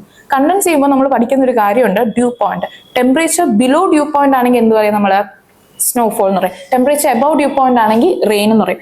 ഈ നോർത്ത് അമേരിക്കയിൽ ടെമ്പറേച്ചർ ബിലോ ഡ്യൂ പോയിന്റ് ആയിരിക്കും മിക്കവാറും സംഭവിക്കുന്നത്. അപ്പൊ എന്ത് പറ്റും എന്ന് വെച്ചാൽ ഈ വാം എയർ റൈസ് ചെയ്യും. ഓക്കെ, വാം എയർ റൈസ് ചെയ്ത് ഫ്രണ്ടൽ പ്രിസിപ്പിറ്റേഷൻ ആണ് ഇവിടെ നടക്കുന്നത്. അപ്പൊ വാം എയർ റൈസ് ചെയ്തിട്ട് അവിടെ ഒരു വാം എയർ മാസ് ഉണ്ടാവും. വാം എയർ മാസ് എന്ന് പറയുമ്പോഴത്തേക്കും എന്താണ്? എയർ മാസ് എന്താണ്? ഒരു ഹോമോജീനസ് ഏരിയയിൽ ഒരുപാട് നേരം ഒരു ക്ലൈമാറ്റിക് കണ്ടീഷൻ നിൽക്കുക. അതാണ് എന്താണ്? Air mass. ഹോമോജീനസ് സർഫസിൽ ആ ലാൻഡിന്റെ എന്താണോ കണ്ടീഷൻ അത് തന്നെ എയറിലോട്ടും ആകുന്നു. അത് തന്നെയാണ് നമ്മൾ എയർ മാസ് കണ്ടീഷൻ എന്ന് പറഞ്ഞത്. അപ്പോൾ ഈ ഒരു ലേക്ക് ഉള്ള സ്ഥലത്ത് ഒരു വാം എയർ മാസ് കണ്ടീഷൻ രൂപപ്പെടുകയും ആർട്ടിക് സർക്കിളിൽ നിന്ന് എന്ത് വരികയും ചെയ്യുന്നു? ഒരു കോൾഡ് എയർ മാസ് വരികയും ചെയ്യുന്നു. സോ വാം എയർ മാസും ഒരു കോൾഡ് എയർ മാസും തമ്മിൽ വരുന്നു. അപ്പൊ എന്തായി? ഇവിടെ ഒരു ഫ്രണ്ടൽ പ്രസിപ്പിറ്റേഷൻ ഉള്ള ഒരു എല്ലാ സാഹചര്യം ആയില്ലേ? അപ്പൊ ഫ്രണ്ടൽ പ്രസിപ്പിറ്റേഷൻ നടക്കാൻ ചാൻസ് ഉണ്ട്. പക്ഷെ മഴ ആയിരിക്കില്ല പറഞ്ഞത്. കാരണം ഫ്രണ്ടൽ പ്രസിപ്പിറ്റേഷനിൽ ഞാൻ പറഞ്ഞു ടെമ്പറേച്ചർ ബിലോ ഡ്യൂ പോയിന്റ് ആണെങ്കിൽ നിങ്ങൾക്ക് എന്തായിരിക്കും പറഞ്ഞാൽ? സ്നോ ആയിരിക്കും. അപ്പൊ എന്താണ് ഇവിടെ ടെമ്പറേച്ചർ ബിലോ ഡ്യൂ പോയിന്റ് ആണ്. കാരണം cold air mass is so cold. അപ്പൊ ടെമ്പറേച്ചർ ബിലോ ഡ്യൂ പോയിന്റിലോട്ടായിരിക്കും പോകുന്നത്. അങ്ങനെ അവിടെ ഒരു ഫ്രീക്വന്റ് ആയിട്ട് ഹെവി സ്നോഫോൾ സിറ്റുവേഷൻ വരും. ഓക്കെ, അതാണ്. അതായത് ചൂടും പെട്ടെന്ന് തന്നെ എന്താ സ്നോഫോളും ഉള്ള ഒരു ക്ലൈമാറ്റിക് സിറ്റുവേഷനിലൂടെയാണ് എന്ത് പോകുന്നത്? ഗ്രേറ്റ് ലേക്ക് കടന്നു പോകുന്നത്. അപ്പൊ ഇതുകൊണ്ടാണ് ഗ്രേറ്റ് ലേക്ക് ന്യൂസ് വെക്കുന്നത്. ഗ്രേറ്റ് ലേക്കിന് വേറൊരു ഇമ്പോർട്ടൻസും കൂടെ ഉണ്ട്. ഗ്രേറ്റ് ലേക്ക് ആണ് നമ്മുടെ നോർത്ത് അമേരിക്കയിലെ 84% ഫ്രഷ് വാട്ടർ ഉള്ളത് എവിടെയാണ്? ഈ നോർത്ത് അമേരിക്കയിലെ ഗ്രേറ്റ് ലേക്സ് ആണ്. And great lakes border between which 2 countries? അമേരിക്കയും കാനഡയിലും ആയിട്ടാണ് ഈ 5 ലേക്ക് കിടക്കുന്നത്. ഏതൊക്കെയാണ് ഈ 5 ലേക്ക്? ലേക്ക് സുപ്പീരിയർ, ലേക്ക് മിഷിഗൺ, ലേക്ക് ഓണ്ടാരിയോ, ലേക്ക് ഹ്യൂറിയൻ, ലേക്ക് ഇറി. ഈ 5 ലേക്ക് പോകുന്നത്. ഓക്കെ, അപ്പോ നമുക്ക് ഏകദേശം മനസ്സിലായി എന്ന് വിചാരിക്കുന്നു ഗ്രേറ്റ് ലേക്സ്. നെക്സ്റ്റ് ഇതിലോട്ട് പോവാം, വിച്ച് ഈസ് ഇത് പറഞ്ഞിരിക്കുന്ന ന്യൂസ് പേപ്പർ ക്ലിപ്പിംഗ്സിൽ പറഞ്ഞിരിക്കുന്നത് വാട്ടർ ടെമ്പറേച്ചറിന്റെ കാര്യവും പിന്നെ പറയുന്നത് ആൽഗേ ബ്ലൂമും അവിടെ നടക്കുന്നുണ്ട്. ഒരു അഗ്രികൾച്ചർ റൺ ഓഫ് കാരണം അവിടെ ഒരു ആൽഗേ ബ്ലൂം നടക്കുന്നുണ്ട് എന്ന് പറയുന്നുണ്ട്. ഇനി നമ്മൾ പോകുന്നത് ലേക്ക് മീഡും ലേക്ക് പോവലും ആണ്. ഈ വീഡിയോ നിങ്ങൾ ആദ്യം കണ്ടു നോക്കുക. ഇതൊരു വീഡിയോ ആണ്. ഈ വീഡിയോ ഉണ്ട് ആദ്യം കാണിക്കുന്നത് 1991 സിറ്റുവേഷനും പിന്നീട് കാണിക്കുന്നത് 2021 ഡ്രാസ്റ്റിക് ആയിട്ട് വെള്ളം കുറഞ്ഞത് നിങ്ങൾക്ക് കാണാം. അപ്പം ലേക്ക് മീഡും ലേക്ക് പോവലും വരുന്നത്, നിങ്ങൾ ഈ കൊളറാഡോ റിവർ സിസ്റ്റം കണ്ടോ? കൊളറാഡോ റിവർ സിസ്റ്റത്തിൽ നിങ്ങൾ കണ്ടു കഴിഞ്ഞാൽ നിങ്ങൾക്ക് കാണാം ഇവിടെയാണ് ഏത് വരുന്നത്? ലേക്ക് മീഡും പിന്നെ ഏത് ലേക്കാണ് ഞാൻ പറഞ്ഞ? ലേക്ക് പോവലും വരുന്നത് അല്ലെ? ഈ 2 ലേക്ക് എന്ന് പറയുന്നത് ഒരു എന്താണ്? റിസർവോയർ പോലെയാണ് ഇത് വരുന്നത്. ഓക്കെ, ഗ്രേറ്റ് ലേക്ക് മീഡും ലേക്ക് പോവലും വരുന്നത്. ഈ പടത്തിൽ നോക്കിയാൽ നിങ്ങൾക്ക് കാണാൻ പറ്റും ലേക്ക് മീഡ് ആയാലും ലേക്ക് പോവൽ ആയാലും 50%. എന്റെ കപ്പാസിറ്റി ഇത്രയുണ്ട്, പക്ഷെ കപ്പാസിറ്റി നിങ്ങൾ എത്ര ഇത്രയാണ് അതിനെ ഉൾക്കൊള്ളാൻ പറ്റുന്നത്. പക്ഷെ കറന്റ് ഇപ്പൊ എത്രയേ ഉള്ളൂ, ഹാഫോളം മാത്രമേ അത് എന്തായിട്ടുള്ളൂ, നിറഞ്ഞിട്ടുള്ളൂ. അതാണ് ലേക്ക് മീഡും ലേക്ക് പോവലും ഡ്രൈ ആയിട്ടുള്ള സിറ്റുവേഷൻ. ഇത് ലേക്ക് പോവലിന്റെ വീഡിയോ ആണ്. 1991 ഇത്രയുണ്ട്. 2021 ആയപ്പോഴത്തേക്കും വെള്ളമേ ഇല്ലാത്തൊരു അവസ്ഥയിലോട്ടാണ് ലേക്ക് പോവൽ പോയിരിക്കുന്നത്. ഇത് രണ്ടും കൊളറാഡോ റിവറിന്റെ റിസർവോയർ കാരിയേഴ്സ് ആയിട്ടുള്ള ഇതാണ്. അതായത് അമേരിക്കയിൽ വെള്ളം എത്തിക്കാൻ വേണ്ടി റിസർവോയ്സ് ഉണ്ടാക്കിയിട്ടുണ്ട്. ആ രണ്ട് റിസർവോയ്സ് വെച്ച് ഉണ്ടായ ലേക്കാണ് ഏത്, ലേക്ക് മീഡും ലേക്ക് പോവലും. 50% ആൻഡ് ലെസ് ആണ് ഇപ്പൊ അവരുടെ കറന്റ് ക്യാരിങ് കപ്പാസിറ്റി. അതായത് ഒരു ലോങ് ടേം ഡ്രൗട്ടിനെയാണ് എന്ത് മുന്നിൽ കാണുന്നത്, USA മുന്നിൽ കാണുന്നത്. So it could be ആസ്ഡ്. Okay. And death Valley. Death Valley എന്ന് പറയുന്നത് നിങ്ങൾക്ക് ഇവിടെ കാലിഫോർണിയ അറിയാം. കാലിഫോർണിയ ഈ സൈഡായിട്ട് വരും. കാലിഫോർണിയ പസഫിക് ഓഷ്യനിലാണ് നിൽക്കുന്നുണ്ട്. കാലിഫോർണിയ എവിടെ വരുന്നത്, പസഫിക് ഓഷ്യനിലാണ് വരുന്നത്. കാലിഫോർണിയയിൽ മോവ്ഗേവ് എന്ന് പറഞ്ഞിട്ട് മുജേവ് എന്ന് പറഞ്ഞിട്ട് ഒരു ഡെസേർട്ട് ഉണ്ട്. കാലിഫോർണിയയിൽ മൊജേവ് എന്ന് പറഞ്ഞൊരു ഡെസേർട്ട് ഉണ്ട്. അപ്പം കാലിഫോർണിയയിലെ മൊജേവ് ഡെസേർട്ടിൽ എന്തുണ്ട്, ഡെത്ത് വാലി ഉണ്ട്. ഡെത്ത് വാലിയിൽ എന്തുണ്ട്, ഒരു ഫർണസ് ക്രീക്ക് ഉണ്ട്. അപ്പൊ ഇത്രയും കാര്യങ്ങൾ ഓർത്ത് വെക്കണം. കാലിഫോർണിയയിൽ എന്ത് ഡെസേർട്ട് ഉണ്ട്, മൊജേവ് ഡെസേർട്ട് ഉണ്ട്. മൊജേവ് ഡെസേർട്ടിൽ എന്തുണ്ട്, മൊജേവ് ഡെസേർട്ടിലാണ് നമ്മുടെ ഇപ്പൊ പറഞ്ഞ ഡെത്ത് വാലി ഉള്ളത്. ഡെത്ത് വാലിയിൽ ഒരു ഫർണസ് ക്രീക്ക് ഉണ്ട്. ഇത് ഇത്രയും ന്യൂസ് പേപ്പറും കാണാൻ. എന്തുകൊണ്ട് ഡെത്ത് വാലി ഇമ്പോർട്ടന്റ് ആണ്? ഡെത്ത് വാലി ആണ് ഏറ്റവും ഹയസ്റ്റ് ടെമ്പറേച്ചർ റെക്കോർഡ് ചെയ്തിട്ടുള്ളത്. എർത്തിലെ ഹയസ്റ്റ് ടെമ്പറേച്ചർ റെക്കോർഡ് ചെയ്തിരിക്കുന്ന സ്ഥലം ഏതാണ്, ഡെത്ത് വാലി ആണ്. സോ അതുകൊണ്ടാണ് ഇത് ന്യൂസിൽ കാണുന്നത്. കാരണം ഈ കഴിഞ്ഞ 2024 നമ്മളെല്ലാവരും വിചാരിച്ചു 2024 ഡെത്ത് വാലിയിലായിരിക്കും വീണ്ടും, അതായത് അതിന്റെ തന്നെ സ്വന്തം വേൾഡ് റെക്കോർഡ് ഇതിപ്പോ ബ്രേക്ക് ചെയ്യുമെന്ന് വിചാരിച്ചു. അതിന്റെ വേൾഡ് റെക്കോർഡ് 137 സംതിങ് ആയിരുന്നു. ആൻഡ് ഇത് ഏകദേശം 130 എത്തിയപ്പോൾ നമ്മൾ എക്സ്പെക്ട് ചെയ്തു ഓക്കെ ഇതിപ്പോ തന്നെ ഇതിന്റെ തന്നെ വേൾഡ് റെക്കോർഡ് ബ്രേക്ക് ചെയ്യുന്നതാണ്. പക്ഷെ ബ്രേക്ക് ചെയ്തില്ല. നമുക്കറിയാമില്ല ഇനി 2025 എന്താകുന്നു. പക്ഷെ കറന്റ്ലി 1914 137 ഡിഗ്രി ആണ്, ഫാരൻഹീറ്റ് ആണ് ഇപ്പോഴും എന്ത് highest recorded temperature in the world എന്ന് പറയുന്നത്. അത് ഡെത്ത് വാലിയിലാണ്. അപ്പം ഹോട്ടസ്റ്റ് റീജിയനും ഗോബി ഡെസേർട്ടും സഹാറ മരുഭൂമിയൊന്നും അല്ല, നമ്മുടെ ഡെത്ത് വാലിയിലാണ് റെക്കോർഡായിട്ടുള്ളത്. കാലിഫോർണിയയിലെ മൊജേവ് ഡെസേർട്ടിൽ എന്താണുള്ളത് ഒന്നും കൂടെ പറയാം. മൊജേവ് ഡെസേർട്ടിലാണ് ഡെത്ത് വാലി ഉള്ള. ഡെത്ത് വാലിയിലാണ് ഫർണസ് ക്രീക്ക് വരുന്നത്. ഓക്കെ, നമുക്ക് രണ്ട് ന്യൂസ് പേപ്പർ ക്ലിപ്പിംഗ് നോക്കാം. Death Valley will hit 130 degree and could break world record amid blistering heat wave. Death Valley National Park just had its hottest summer on record. Okay, so അതാണ് നമുക്ക് death Valley. ഇനി അടുത്തത് great Salt ലേക്ക് ആണ്. Great Salt ലേക്ക് മാപ്പ് കാണണം, ഒന്നും കൂടെ കാണിച്ചു തരാം. മാപ്പില് ഈ ഒരു ഏരിയയിലാണ് എന്ത് വരുന്നത്, ഗ്രേറ്റ് സോൾട്ട് ലേക്ക് വരുന്നത്. ഈ ഗ്രേറ്റ് സോൾട്ട് ലേക്ക് എവിടെയാണ്, ഉട്ടാ റീജിയനിലാണ് വരുന്നത്. അതും ന്യൂസിൽ വരാൻ കാരണം എന്താ, ഡ്രൈയിങ് അപ്പ് ആണ്. ഈ സോൾട്ട് ലേക്ക് ഒരു ടെർമിനൽ റിവർ ആണോ അതോ സോൾട്ട് ലേക്ക് എവിടെയെങ്കിലും പോയിട്ട് ഡ്രെയിൻ ചെയ്യുന്നുണ്ടോ, ലൈക്ക് പസഫിക് ഓഷ്യനിലോട്ട് ഡ്രെയിൻ ചെയ്യൂ? എന്ത് തോന്നുന്നു? സോൾട്ട് ലേക്കിന് ഗ്രേറ്റ് സോൾട്ട് ലേക്ക് പോട്ടെ, എന്തെങ്കിലും സോൾട്ട് ലേക്ക് എടുക്കുക, ഡെഡ് സീ എടുക്കുക, ഇതൊക്കെ എൻഡോറിക് റിവർ ആണോ അതോ ടെർമിനൽ റിവർ ആണോ അതോ ഇത് എക്സിറ്റ് ചെയ്യുന്നുണ്ടോ, പസഫിക് ഓഷ്യനിൽ എക്സിറ്റ് ചെയ്യുന്നുണ്ടോ? എന്ത് തോന്നുന്നു? ഇല്ല. ഇതൊക്കെ എന്താണ്, ഇതൊക്കെ ഒരു ടെർമിനൽ റിവർ ആണ്. ടെർമിനൽ റിവർ അല്ലെങ്കിൽ ടെർമിനൽ ലേക്ക് എന്ന് നമുക്കിത് പറയാൻ പറ്റുള്ളൂ. ഇതിനൊരു എക്സിറ്റ് അല്ലെങ്കിൽ ഡ്രെയിനിങ് ഇൻഡു ഒന്നും പറയാൻ പറ്റില്ല. ഗ്രേറ്റ് സോൾട്ട് ലേക്ക് ആണോ ഏറ്റവും സലൈൻ? ശരി, ഒരു ക്വസ്റ്റ്യൻ ചോദിക്കാം. ഏറ്റവും കൂടുതൽ സലൈൻ വാട്ടറിൽ തന്നെ ഏറ്റവും കൂടുതൽ സലൈനിറ്റി ഉള്ള ലേക്ക് ഏതാണ്? നിങ്ങൾക്ക് നിങ്ങൾ വിചാരിക്കുന്ന ലേക്കൊന്നും ആയിരിക്കില്ല. ഒന്ന് ഗൂഗിൾ ചെയ്ത് നോക്കുക. എത്യോപ്യയിലാണ് എന്നുള്ള ഒരു ഹിന്റ് തരാൻ വേണമെങ്കിൽ, എത്യോപ്യയിലാണ് ഈ സംഭവം. അപ്പൊ അതൊന്ന് ഗൂഗിൾ ചെയ്ത് നോക്കുക, ഏതാണ് ഏറ്റവും റെക്കോർഡഡ് ആയിട്ട് saltiest lake in the world എന്നുള്ളതൊന്ന് നോക്കാം. Okay, Great Salt Lake or Dead Sea എന്നൊക്കെ വിചാരിക്കും, പക്ഷെ ഒന്ന് എത്യോപ്യയിലാണ്, ഒന്ന് ഗൂഗിൾ ചെയ്ത് നോക്കാം. എനിവേ, അടുത്തത് ഡെത്ത് വാലി കഴിഞ്ഞു. ഗ്രേറ്റ് സോൾട്ട് ലേക്ക് ആണ്, അതൊരു ടെർമിനൽ ലേക്ക് ആണെന്ന് പറഞ്ഞു. ഉട്ടയിലാണ് അത് ഉള്ളതെന്ന് പറഞ്ഞു. ഡിസപ്പിയറിംഗ് ആണ്. എന്തുകൊണ്ടായിരിക്കും സോൾട്ട് ലേക്ക്? എങ്ങനെയാണ് സോൾട്ട് ലേക്ക് ഫോം ചെയ്യുന്നത്? സോൾട്ട് ലേക്ക് എങ്ങനെയാണ് ഫോം ചെയ്യുന്നത്? അതായത് ഇവാപ്പറേഷൻ കൂടിക്കഴിയുകയും ഇവാപ്പറേഷൻ ചെയ്ത് വെള്ളമൊക്കെ അങ്ങ് ആവിയായിട്ട് പോവുകയും ബാക്കി എന്തുമാത്രം കിടക്കുക, സോൾട്ട് മാത്രം ബാക്കി ആവുകയും ചെയ്യുമ്പോഴാണ് നമ്മൾ എന്ത് പറയുന്നത്, ഇതൊരു സലൈൻ ലേക്ക് ആണ് എന്ന് പറയുന്നത്. സോ ഇവിടെ എന്താണ് ഗ്രേറ്റ് സോൾട്ട് ലേക്ക് എന്ന് പറയുമ്പോൾ തന്നെ അറിയാം ഇവാപ്പറേഷൻ ആവശ്യത്തിൽ കൂടുതൽ അവിടെ ഓൾറെഡി നടക്കുന്നുണ്ട്. പിന്നെ നമ്മുടെ ഒരു ഹ്യൂമൻ ആക്ടിവിറ്റീസും കാരണം ക്ലൈമറ്റ് ചേഞ്ച് കാരണം കൂടുതലായിട്ട് ഇവാപ്പറേഷൻ നടക്കുന്ന കാരണം ഇപ്പൊ എന്തുമാത്രമേ അവിടെ ഉള്ളൂ, ഡ്രൈ ചെയ്ത് സോൾട്ട് ലേക്ക് സോൾട്ട് മാത്രമായിട്ട് ഒരു ഫ്ലാറ്റ് ബെഡ് സിറ്റുവേഷനിലോട്ടാണ് എന്ത് പോകുന്നത്, ഗ്രേറ്റ് സോൾട്ട് ലേക്ക് പോകുന്നത്. സോ ഇറ്റ് ഈസ് പറയുന്നത് ഇൻക്രെഡിബ്ലി സോൾട്ടി ആണെന്നും പറയുന്നുണ്ട്, അതൊരു ഷാലോ ലേക്ക് ആണെന്നും പറയുന്നുണ്ട്. And it is on the verge of disappearing.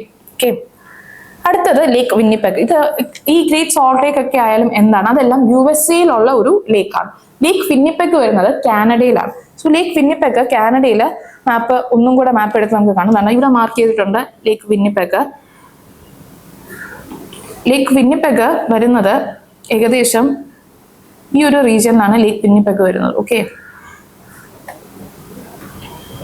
കാനഡയിലാണ് ലേക്ക് വിന്നിപ്പെഗ് ഉള്ളത്. ലേക്ക് വിന്നിപ്പെഗ് ന്യൂസിൽ വരുന്നത് യൂട്രോഫിക്കേഷൻ റീസൺ കാരണമാണ്. ഡ്രൈയിങ് അപ്പ് സിറ്റുവേഷനെക്കാട്ടിലും അത് ഫേസ് ചെയ്യുന്ന സിറ്റുവേഷൻ ഇസ് യൂട്രോഫിക്കേഷൻ.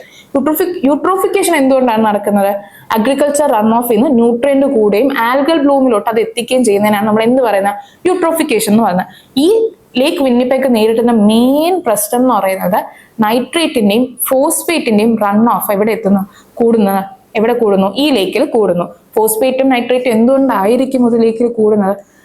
നമ്മുടെ ഹ്യൂമൻ ആക്ടിവിറ്റീസ് കാരണം തന്നെയാണ്. ഇറിഗേഷൻ ആൻഡ് അഗ്രികൾച്ചർ പർപ്പസിന് കാരണം അതിന്റെ റൺ ഓഫ് കാരണം ഇവിടെ എത്തുന്ന വെള്ളം എന്തായിട്ട് കൂടുന്നു? നൈട്രേറ്റും ഫോസ്ഫേറ്റും റിച്ച് ആയിട്ട് മാറിയും എൻറിച്ച്മെന്റ് നടക്കുകയും അത് പിന്നീട് ആൽഗൽ ബ്ലൂം നടക്കുകയും യൂട്രോഫിക്കേഷൻ നടക്കുകയും ചെയ്യുന്നു.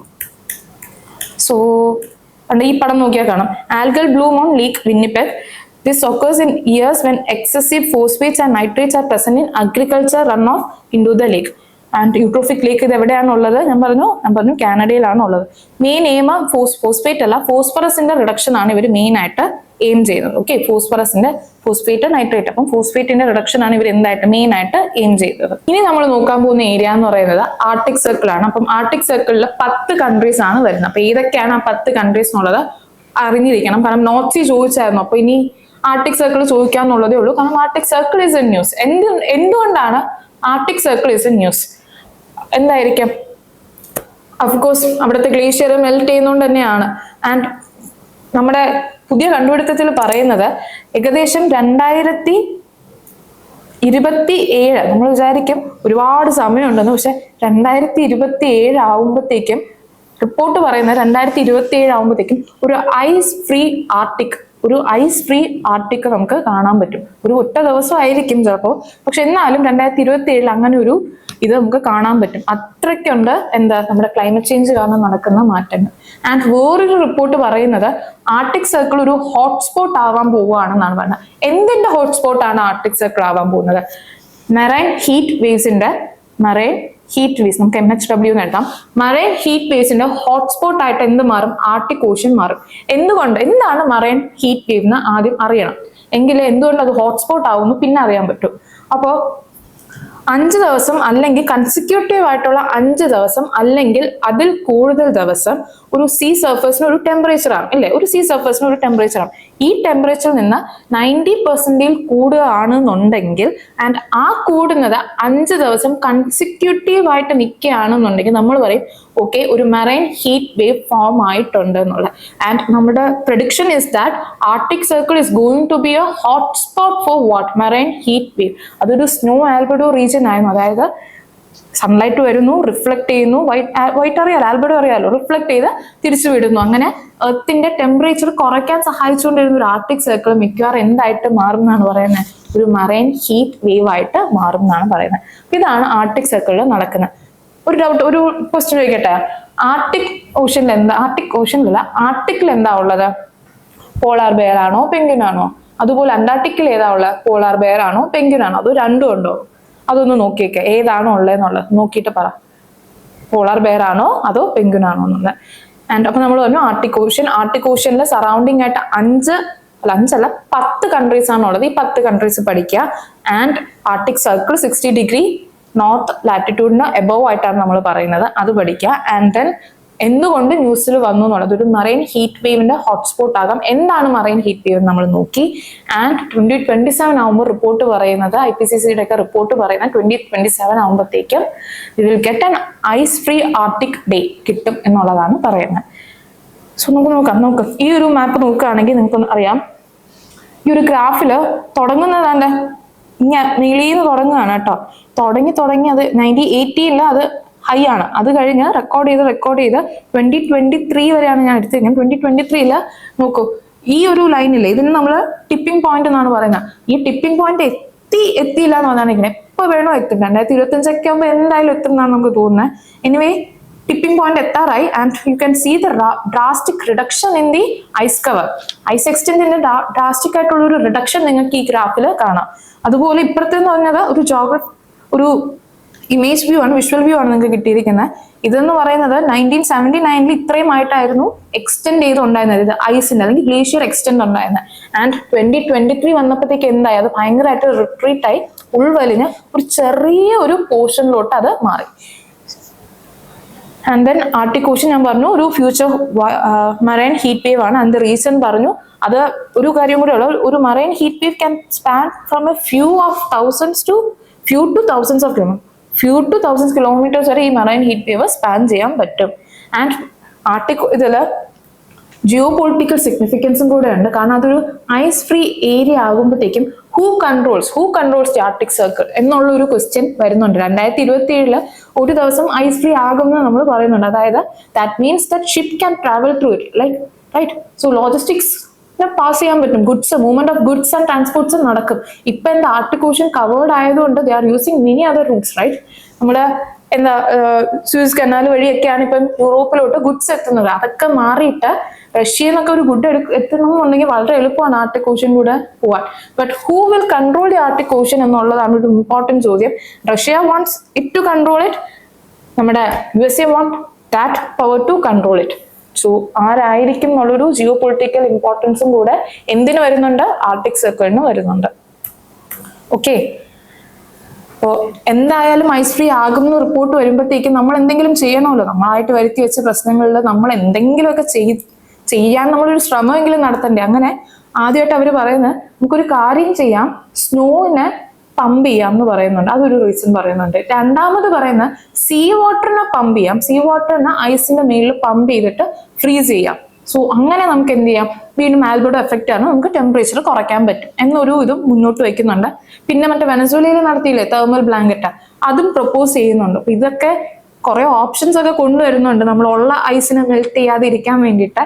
എത്രത്തോളം റിസൾട്ട് ഒക്കെ കൊണ്ടുവരും എന്നുള്ളത് കണ്ടറിയണം. കാരണം നമ്മൾ ഇതിനു വേണ്ടി സംരക്ഷിക്കാൻ കൺസർവേഷൻ എഫേർട്സിന്റെ കാട്ടിലും 10 മടങ്ങാണ് നമ്മുടെ ഹ്യൂമൻ ഡീഫോറസ്റ്റേഷനും ബാക്കി ആക്ടിവിറ്റീസും ഒക്കെ വരുന്നത്. സോ വേറൊരു ഇത് ഡാർക്ക് ആൽഗെ എന്ന് പറഞ്ഞാൽ നിങ്ങൾക്ക് ന്യൂസിൽ കാണാൻ പറ്റും. എന്താണ് ഡാർക്ക് ആൽഗെ? ഡാർക്ക് ആൽഗെ എന്ന് പറയുന്നത് അത് ഒരു ആൽഗയാണ്. ആ ആൽഗെ എന്ത് ചെയ്യുന്നു വെച്ചാൽ ആൽഗയുടെ സ്പ്രെഡ് കാരണം എന്ത് പറ്റും, ഈ ഐസ് പെട്ടെന്ന് മെൽറ്റ് ചെയ്യാൻ തുടങ്ങും. അതാണ് പറഞ്ഞത് dark algae could accelerate the melting of Greenland ice sheet. ഈ പിഗ്മെന്റഡ് ആയിട്ടുള്ള ഈ ആൽഗെ ആർട്ടിക് ഓഷ്യനിൽ അല്ലെങ്കിൽ ആർട്ടിക് ഐസിൽ വളരാൻ വളരെ അഡാപ്റ്റഡ് ആണ്. ഈ അഡാപ്റ്റ് ചെയ്തത് കാരണം എന്ത് പറ്റും എന്ന് വെച്ചാൽ സ്നോ ലൈൻ റിസീഡ് ആവുകയും ആ സ്നോ ലൈൻ റിസീഡ് വാട്ടർ മെൽട്ടായി പോവുകയും ചെയ്യുന്ന ഒരു അവസ്ഥയിലോട്ട് വരുന്നുണ്ട് ആൽഗൽ ബ്ലൂം കാരണം. ഒരു ആൽഗൽ ബ്ലൂം നടക്കാതിരിക്കാൻ വേണ്ടിയിട്ട് നമ്മൾ ശ്രമിക്കുന്നുണ്ട്. കാരണം ഞാൻ പറഞ്ഞു, നിങ്ങൾ ഈ ഡാർക്ക് ആൽഗെ എന്ന് പറയുമ്പം തന്നെ നിങ്ങൾക്ക് ഒരു കാര്യം മനസ്സിലാവും. ആൽബഡോ എഫക്ട് എന്താണെന്ന് അറിയാലോ. നമ്മുടെ വൈറ്റ് സംഭവം എന്ത് ചെയ്യും, സൺലൈറ്റിന് റിഫ്ലക്ട് ചെയ്യും. ഡാർക്ക് ആൽഗെ എന്ത് ചെയ്യുന്നു വെച്ചാൽ ഡാർക്ക് ആൽഗെ ആ ഐസിൽ വന്നു കഴിഞ്ഞാൽ അതൊരു ബ്ലാക്ക് ഒരു ബ്രൗൺ കളർ പോലെ ഒരു ഐസിന്റെ കളർ മാറ്റും. ഐസിന്റെ കളർ മാറ്റുമ്പോൾ എന്ത് പറ്റും, ആൽബഡോ എഫക്ട് കുറയും. ഇൻസ്റ്റെഡ് ഓഫ് റിഫ്ലക്ടിങ് ഇത് എന്ത് ചെയ്യാൻ തുടങ്ങി, ബ്ലാക്കിന്റെ എന്താ ഇത്, white is for reflecting and black is for absorbing. അപ്പൊ എന്ത് പറ്റും, സൺലൈറ്റിനെ അബ്സോർബ് ചെയ്യാൻ തുടങ്ങും. സൺലൈറ്റിനെ അബ്സോർബ് ചെയ്യാൻ തുടങ്ങുമ്പോഴത്തേക്കും ഐസ് എന്താവും, മെൽറ്റ് ആവും. ഐസ് മെൽറ്റ് ആവുമ്പോഴത്തേക്കും നമ്മുടെ ആർട്ടിക്കിലുള്ള ഒന്നേനെ ഐസ് നമ്മുടെ ഹ്യൂമൻ ആക്ടിവിറ്റീസ് ആണ് പോകുന്നത്. അതിനിടയിൽ ഈ ആൽഗൽ ബ്ലൂമും കൂടെ വരുമ്പോഴത്തേക്കും ഉള്ള ഐസ് പെട്ടെന്ന് തന്നെ ഇല്ലാണ്ടാവും. ആ ഒരു സ്ഥിതിയിലോട്ട് പോയിട്ടുണ്ട്. അതാണ് ഡാർക്ക് ആൽഗെ ഇടയ്ക്കിടയ്ക്ക് ന്യൂസിൽ കാണുന്നത്. ആൻഡ് വേറൊരു ന്യൂസും കൂടെ ഇട്ടിട്ടുണ്ട്. Rainfall on peak of Greenland ice cap for the first time on record. കാരണം ഗ്രീൻലാൻഡ് ആസ് എ ഹോൾ നിങ്ങൾ എടുത്താൽ, ഗ്രീൻലാൻഡ് കാണിച്ചാൽ ഗ്രീൻലാൻഡ് ഇതാണ് Greenland.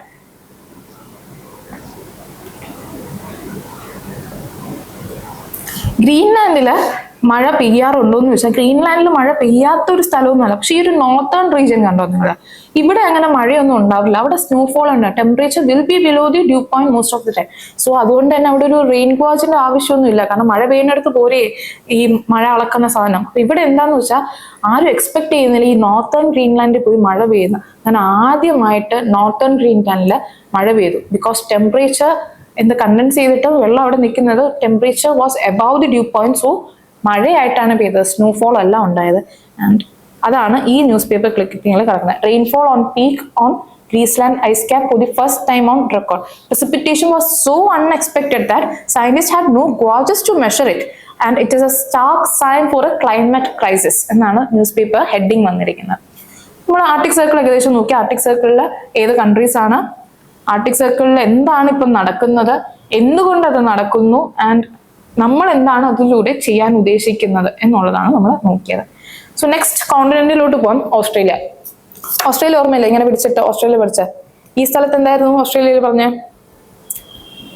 Desert, great Sandy desert. ഇവിടെ എന്താ പറഞ്ഞത് നമ്മൾ ഡിവൈഡിങ് റേഞ്ച്. പിന്നെ നമ്മൾ പറഞ്ഞു കോറൽ സീ വരും. കോറൽ സീയിൽ എന്താ ഉള്ള ബാരിയർ റീഫ് കാണാൻ പറ്റും. സോ ബാരിയർ റീഫ് ആണ് നമുക്ക് ഏറ്റവും ഇമ്പോർട്ടൻ്റ് ഉള്ളത്. പിന്നെ ഞാൻ 2 എണ്ണവും കൂടെ മാർക്ക് ചെയ്തിട്ടുണ്ട്. Which could be as coral ഞാൻ പറഞ്ഞു അറഫുറ സീ. അറഫുറ സീ ഇതാണ്ട് ഈ ഒരു ഏരിയയിലാണ് അറഫുറ സീ വരുന്നത്. അതൊന്ന് നോക്കിയേക്കാം. Okay so Great Australian Bight ഉണ്ട് ഇവിടെ, ആൻഡ് ഗ്രേറ്റ് ഡിവൈഡിങ് റേഞ്ച് ഇവിടെ വരുന്നുണ്ട്. ആൻഡ് ഇവിടെയാണ് ഈ ഒരു ഏരിയയിലാണ് സാൻഡി ഡെസേർട്ട് വരുന്നത്. ഈ പസഫിക് ഓഷ്യന്റെ ഈ ഒരു മേഖലയിലാണ് എന്ത് വരുന്നത്, കോറൽ റീഫ്സ് വരുന്നത്, ബാരിയർ റീഫ്സ് വരുന്നത്. ഓക്കെ സോ എന്തൊക്കെയാണ് നേരിടുന്ന പ്രശ്നങ്ങൾ? കോറൽ റീഫ്സ് ആണ് ഏറ്റവും മെയിൻ പ്രശ്നം ഓസ്ട്രേലിയയിൽ നേരിടുന്നത്. ഓസ്ട്രേലിയയിലെ കോറൽ റീഫ്സ് എന്ന് പറയുന്നത് നമ്മൾ ആമസോണിലെ റിവർ സിസ്റ്റം പറഞ്ഞില്ലേ, ട്രോപ്പിക്കൽ റെയിൻ ഫോറസ്റ്റ് അല്ലേ, അതുപോലെയാണ് നമ്മുടെ ഗ്രീൻലാൻഡിലെ ഗ്രീൻലാൻഡ് അല്ല, നമ്മുടെ ഓസ്ട്രേലിയയിലെ ബാരിയർ റീഫും പറയുന്നത്, ഗ്രേറ്റ് ബാരിയർ റീഫും പറയുന്നത്. അതായത് ഇതും ആകെ 1% കവർ ചെയ്യുന്നുള്ളൂ. ഓഷ്യനിലെ തന്നെ 1% എന്ത് കവർ ചെയ്യുന്നുള്ളൂ, കോറൽ റീഫ്സ് ആകെ മൊത്തം കവർ ചെയ്യുന്നുള്ളൂ. ഈ കോറൽ റീഫ്സ് ആകെ മൊത്തം 1% കവർ ചെയ്യുന്നുണ്ടെങ്കിൽ പോലും ഏകദേശം 20% മറൈൻ ലൈഫിന് ഇത് ഹോമാണ്. മറ്റത് 1% ലാൻഡ് കവർ ചെയ്യുന്നുള്ളൂ. 10% ഹോം സ്പീഷീസിന് ഹോമാണ്, വേൾഡ് സ്പീഷീസിന് ഹോമാണ്. ദിസ് വൺ വന്നിട്ട് 1% of the ocean surface cover ചെയ്യുന്നുണ്ട് coral reefs, but it is home to almost 20% of the marine species. So അത്രയ്ക്ക് റെലവെന്റ് ആണ് എന്ത് കോറൽ റീഫ്സ്. കോറൽ റീഫ്സ് എവിടെയാണുള്ളത്? ടെമ്പറേറ്റ് വാട്ടറിലാണോ ട്രോപ്പിക്കൽ വാട്ടറിലാണോ? കോറൽ റീഫ്സ് വരുന്നത് ട്രോപ്പിക്കൽ വാട്ടറിലാണ്. ട്രോപ്പിക്കൽ വാട്ടറിൽ തന്നെ വാം വാട്ടർ ആണ് ഇതിന് പറ്റുന്നത്. പക്ഷെ ടൂ ഹൈയും പറ്റില്ല, ടൂ ലോ ടെമ്പറേച്ചറും പറ്റില്ല. ആൻഡ് സലൈൻ വാട്ടറും പറ്റില്ല, ഭയങ്കര ഫ്രഷ് വാട്ടറും ഇൻപുട്ട് പറ്റില്ല. സോ ട്രോപ്പിക്കൽ കോറൽ റീഫ്സിന് അതിൻ്റെതായ ഒരു സ്ട്രക്ചർ ഉണ്ട്, അതിൻ്റെതായ ഒരു വാസസ്ഥലം ഉണ്ട്, അതിന് എക്കോട്ടോൺ ഉണ്ട്. അതിലേ അത് എന്ത് ചെയ്യുള്ളൂ, നിൽക്കാൻ പറ്റുള്ളൂ. ആൻഡ് കോറൽ റീഫ്സിൽ ഗ്രേറ്റ് ബാരിയർ റീഫ്സ് പറഞ്ഞു, അതൊരു യുനെസ്കോ വേൾഡ് ഹെറിറ്റേജ് സൈറ്റ് ആണെന്ന് പറഞ്ഞു. And ocean temperature in Australia's Great Barrier Reef now hottest in the 400 years. കഴിഞ്ഞ 400 വർഷങ്ങൾ വെച്ച് നോക്കുമ്പോൾ ഹോട്ടസ്റ്റ് ആയിട്ട് റെക്കോർഡ്, ഓഷ്യൻ ടെമ്പറേച്ചർ ഹോട്ടസ്റ്റ് ആയിട്ട് റെക്കോർഡ് ചെയ്തിരിക്കുന്നത് ഈ സമയത്താണ്. എന്ത് പറ്റും, ഓഷ്യന്റെ ടെമ്പറേച്ചർ കൂടി, അതായത് സീ സർഫേസ് ടെമ്പറേച്ചർ നോർമൽ ആയിട്ടൊരു ടെമ്പറേച്ചർ ആണ്, അതിനെക്കാട്ടിലും ഹീറ്റായി കൂടുതലായി. എന്ത് പറ്റും, ഓക്സിജൻ ഡിസോൾവിങ് ഇത് കുറയും. ഓക്സിജൻ ഡിസോൾവിങ് കുറയുമ്പോൾ ഞാൻ പറഞ്ഞു ഓക്കെ, മറൈൻ അനിമൽസിന് കോൾഡ് ബ്ലഡഡ് ആണെന്നുണ്ടെങ്കിൽ അതിന് എന്ത് പറ്റും, സർവൈവ് ചെയ്യാൻ ടഫായിരിക്കും, ഡിഫിക്കൽട്ട് സിറ്റുവേഷൻ ആയിരിക്കും എന്ന് പറഞ്ഞു. അതുപോലെ തന്നെയാണ് ഈ സീ സർഫസ് ടെമ്പറേച്ചർ കൂടുമ്പോഴത്തേക്കും എന്ത് പറ്റും, ഇവാപറേഷനും കൂടെ നടക്കും, അതൊക്കെ ഓക്കെ. പക്ഷെ സീ സർഫസ് ടെമ്പറേച്ചർ കൂടുമ്പോഴത്തേക്കും കോറൽ ബ്ലീച്ചിങ് എന്നുള്ള ഒരു ഇതിലോട്ട് പോകും. എന്താണ് കോറൽ ബ്ലീച്ചിങ്? നമ്മുടെ സൂസാനിലെ കേട്ടിട്ടുണ്ടോ? ഈ കോറൽസ് എന്ന് പറയുന്ന ഒരു അനിമലാണ്, അത് നിങ്ങൾക്ക് അറിയാലോ, അതൊരു പ്ലാന്റ് അല്ല. കോറൽസ് എന്ന് പറയുന്ന ഒരു അനിമലാണ്. ഈ കോറൽസ് എന്ത് ചെയ്യുമെന്ന് വെച്ചാൽ അതിനൊരു സിംബയോട്ടിക് റിലേഷൻ ഉണ്ട് ആൽഗയോ ആയിട്ട്. എന്ത് പറ്റും എന്ന് വെച്ചാൽ അവര് ഫോട്ടോസിന്തസിസ് പ്രൊഡ്യൂസ് ചെയ്യും. നമ്മളല്ല കോറൽസ് എന്ത് ചെയ്യും, കോറൽസ് ഇവർക്ക് ഒരു സേഫ് ആൻഡ് സെക്യൂർ എൻവയോൺമെന്റിൽ ലിവ് ചെയ്യാനുള്ള ഒരു കണ്ടീഷൻ ഒരുക്കുകയും ചെയ്യും. സോ ഇങ്ങോട്ടേക്ക് ന്യൂട്രീഷൻ കൊടുക്കുകയും അങ്ങോട്ടേക്ക് ഒരു ഹാബിറ്റാറ്റ് കൊടുക്കുകയും ചെയ്യും. ഇതാണ് ഇവരുടെ തമ്മിലുള്ള ഒരു മ്യൂച്വൽ റിലേഷൻഷിപ്പ് എന്ന് പറയുന്നത്. ഈ ടെമ്പറേച്ചർ കൂടുമ്പോഴത്തേക്കും എന്ത് പറ്റും എന്ന് വെച്ചാൽ ഈ കളർ ഫെയ്ഡ് ആവും. കളർ ഫെയ്ഡ് ആയിട്ട് ടിഷ്യൂസ് ഫെയ്ഡ് ആകുമ്പോഴത്തേക്ക് എന്ത് പറ്റും എന്ന് വെച്ചാൽ ഇത് ഈ ആൽഗെ എക്സ്പെൽ ആവും. ആൽഗെ എക്സ്പെൽ ആകുമ്പോഴത്തേക്ക് എന്ത് പറ്റും, ഇവർക്ക് കിട്ടിക്കൊണ്ടിരുന്ന ന്യൂട്രീഷൻസ് എന്ത് പറ്റും, സപ്ലൈ അത് നിൽക്കും. അത് നിൽക്കുമ്പോൾ സ്വാഭാവികമായിട്ടും ഫുഡ് ഇല്ലാന്നുണ്ടെങ്കിൽ ഒരു അനിമൽ ചത്തു ഇല്ലേ? അതിപ്പോ നമ്മളാണെങ്കിലും ആരാണെങ്കിലും. അതുപോലെ തന്നെ കോറൽസ് എന്താവും, ഡെത്തിലോട്ട് പോകും. അതാണ് കോറൽ ബ്ലീച്ചിങ്ങിന്റെ എൻഡ് എന്ന് പറയുന്നത്, കോറൽ ഡെത്ത് ആയിരിക്കുന്നതാണ്. ഇപ്പം നടക്കുന്നത് current one is the 7th coral bleach event. ഇപ്പം നടക്കുന്നത് 7ാമത്തെ കോറൽ ബ്ലീച്ച് ഇവന്റ് ആണ്. മാസമായിട്ടുള്ള ഒരു കോറൽ ബ്ലീച്ച് ഇവന്റ് നടന്നുകൊണ്ടിരിക്കുകയാണ്. സോ സോ ഈ ഒരു ഏരിയ ഇത് കാണുന്നത് ഇതൊരു കോറൽ ബ്ലീച്ചിങ് നടക്കുന്ന ഒരു കോറലിന്റെ പിക്ചറാണ് ഇൻക്ലൂഡ് ചെയ്തിട്ടുള്ളത്. നമ്മൾ പറഞ്ഞു 7th മാസ് ബ്ലീച്ചിങ് ഇവന്റ് ആണ് നടക്കുന്നത്. ആൻഡ് ഓഷ്യൻ ടെമ്പറേച്ചർ കൂടുന്നുണ്ട്. ആൻഡ് കൾപ്രിറ്റ് എന്ന് പറയുന്നത് നമ്മുടെ ഫോസിൽ ഫ്യൂൽ ആണെന്നാണ് ഈ റിപ്പോർട്ടിൽ പറയുന്നത്. 2 റീസൺ പറയുന്നുണ്ട് ഇവര്. ഒന്ന് ഫോസിൽ ഫ്യൂൽ കാരണവും, രണ്ടാമത് ഇവർ പറയുന്നത് എൽ നിനോ വെതർ കണ്ടീഷൻ കാരണവുമാണ്. എൽ നിനോ എന്താ, സാധാരണ ടെമ്പറേച്ചറിനെ കാട്ടിയും നോർമൽ ടെമ്പറേച്ചറിനെ കാട്ടിയും എബവ് നോർമൽ ടെമ്പറേച്ചർ ഓഷ്യനിൽ ആ സൈഡിൽ വരുമ്പോഴാണ് നമ്മൾ എന്ത് പറയുന്നത്, എൽ നിനോ കണ്ടീഷൻ വന്നു എന്ന് പറഞ്ഞാൽ. അല്ലാതെ അത് ജോഗ്രഫിക്കൽ പാർട്ടാണ് എൽ നിനോ ലാ നിനോ ഒക്കെ നമുക്ക് അറിയാമായിരിക്കും വിചാരിക്കുന്നു. അതും റീസൺ ആയിട്ട് പറയുന്നുണ്ട് എന്ത്, ഗ്രേറ്റ് ബാരിയർ റീഫിൽ കോറൽ ബ്ലീച്ചിങ് നടക്കുന്നതിന്. ആൻഡ് നമ്മൾ വൺട്രി ഐലൻഡ് വരുന്നത് എവിടെയാണ്, ഓസ്ട്രേലിയയിലെ ഗ്രേറ്റ് ബാരിയർ റീഫിലാണ്. ഓക്കെ, സോ ഏറ്റവും ഇമ്പോർട്ടൻ്റ് ആയിട്ടൊരു കാര്യം പറയാം, ബ്ലാക്ക് ബാൻഡ് ഡിസീസ്. അത് എവിടെയോ കാണും, black band disease. Black band disease എന്താണ് എന്നൊരു ചോദ്യം വരും. വേറെ ബ്ലാക്ക് ഫുഡ് ഡിസീസ് ഒക്കെ ഓർത്തിട്ട് പെട്ടെന്ന് പോയി അതൊന്നും പോയി ഒന്ന് കുത്തരുത്. ഫുള്ളായിട്ട് ക്വസ്റ്റ്യൻ വായിക്കണം. ബ്ലാക്ക് ബാൻഡ് ഡിസീസ് എന്താണ്, ബ്ലാക്ക് ബാൻഡ് ഡിസീസ് അതായത് ഒരു ബ്ലാക്ക് ബാൻഡ് ഡിസീസ് കോസ് ചെയ്യുന്നത് എന്താണ്, ഒരു ബ്ലാക്ക് ബാൻഡ് പോലെ ഒരെണ്ണം ഫോം ചെയ്യും. ഒരു ബാക്ടീരിയ ആണ്, ഒരു സൾഫേറ്റ് റിഡ്യൂസിങ് ബാക്ടീരിയ ആണ് ഉണ്ടാക്കുന്നത്. ഇത് എന്ത് ചെയ്യുന്നു വെച്ചാൽ ഇത് പോയിട്ട് കോറലിൽ വരും. കോറലിലെ ടിഷ്യൂസിനെ ഇത് വെളിയിലാക്കുകയും ചെയ്യും. വെളിയിലാക്കിയിട്ട് അതൊരു ബ്ലാക്ക് റിംഗ് പോലെ ഫോം ചെയ്യും. You can see a black ring here. ഒരു ബ്ലാക്ക് റിംഗ് അവർ ബ്ലാക്ക് ബാൻഡ് എന്ന് പറയും. ഇങ്ങനെ ഫോം ചെയ്യും. ഈ ഒരു ഏരിയയിൽ എന്താണ് എക്സ്പെൽ ചെയ്തിരിക്കുകയാണ് ഏതാ, നമ്മുടെ ഓൾറെഡി എക്സിസ്റ്റിംഗ് ആയിട്ടുള്ള ഇവർ പറയുന്ന ഗോനിയോപോറോ എന്നൊക്കെ പറയുന്ന ആൽഗേസ് ഉണ്ട്.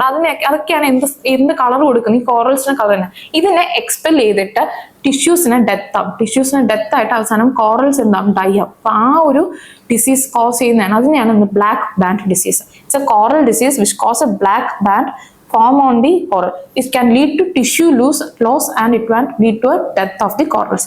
അതൊരു മൈക്രോബിയൽ ഓർഗാനിസം ആണ് ഇത് കോസ് ചെയ്യുന്നത്. Okay, contains, which is a microbial mat which contains a cyanobacteria, sulfate reducing bacteria and sulfide oxidizing bacteria. ഇത് ഇത്രയാണ് കോറൽ റീഫ്സിൽ സംഭവിക്കുന്നത്.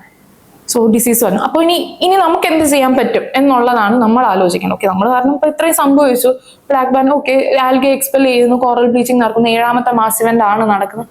ഓക്കെ, അപ്പൊ നമ്മൾ എന്തെങ്കിലും ചെയ്യണമല്ലോ. നമ്മളിപ്പോ ആർട്ടിക്കിൽ പോയിട്ട് നമ്മൾ എന്തെങ്കിലും ചെയ്യാൻ നോക്കി, വെനസ്വേലയിൽ പോയി എന്തെങ്കിലും ചെയ്യാൻ നോക്കി, ബ്രസീലിയയിൽ പോയിട്ട് ബ്രസീലിയൻ ഗവൺമെന്റ് ഓപ്പറേഷൻസ് നടത്തി. അതുപോലെ ഓസ്ട്രേലിയൻ ഗവൺമെന്റ് പറഞ്ഞു ഓക്കെ നമുക്ക് വെറുതെ ഇരിക്കാൻ പറ്റില്ല, നമുക്കും എന്തെങ്കിലുമൊക്കെ ചെയ്യണം. സോ അവര് മുന്നോട്ട് കൊണ്ടുവന്നതാണ്, അവരെല്ലാം സ്റ്റഡീസിൽ പറഞ്ഞതാണ് നമുക്ക് കോറൽ IVF അല്ലെങ്കിൽ കോറൽ പ്രോബയോട്ടിക്സ് എന്നൊക്കെ പറയുന്ന ടേംസ് ഇതൊക്കെ ഇംപ്ലിമെന്റ് ചെയ്ത് നോക്കാം. Maybe corals രക്ഷപ്പെടുമായിരിക്കും.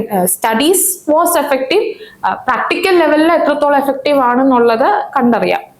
ഇനി ഈ ഒരു പിക്ചറിൽ നിങ്ങൾക്ക് കാണാം ഇൻജെക്ട് ചെയ്യുന്നത്, something is injecting into the coral reef. Coral റീഫിൽ പ്രോബയോട്ടിക്സ് ബാക്ടീരിയനെ ഇൻജെക്ട് ചെയ്തിട്ട് അവർ വീണ്ടും എന്ത് ചെയ്യുന്നു, ഹെൽത്തി ആയതിനു ശേഷം ഇതിനെ ഇൻട്രൊഡ്യൂസ് ചെയ്യാണ് കോറൽസ്. അപ്പൊ എന്താണ് പ്രോബയോട്ടിക്സ് നോക്കാം. പ്രോബയോട്ടിക്സ് എന്ന് പറയുന്നത് എന്താ, UPSC ചോദിച്ചിട്ടുള്ള ക്വസ്റ്റ്യൻ ആണ് പ്രോബയോട്ടിക്സ് എന്താണെന്നുള്ളത്.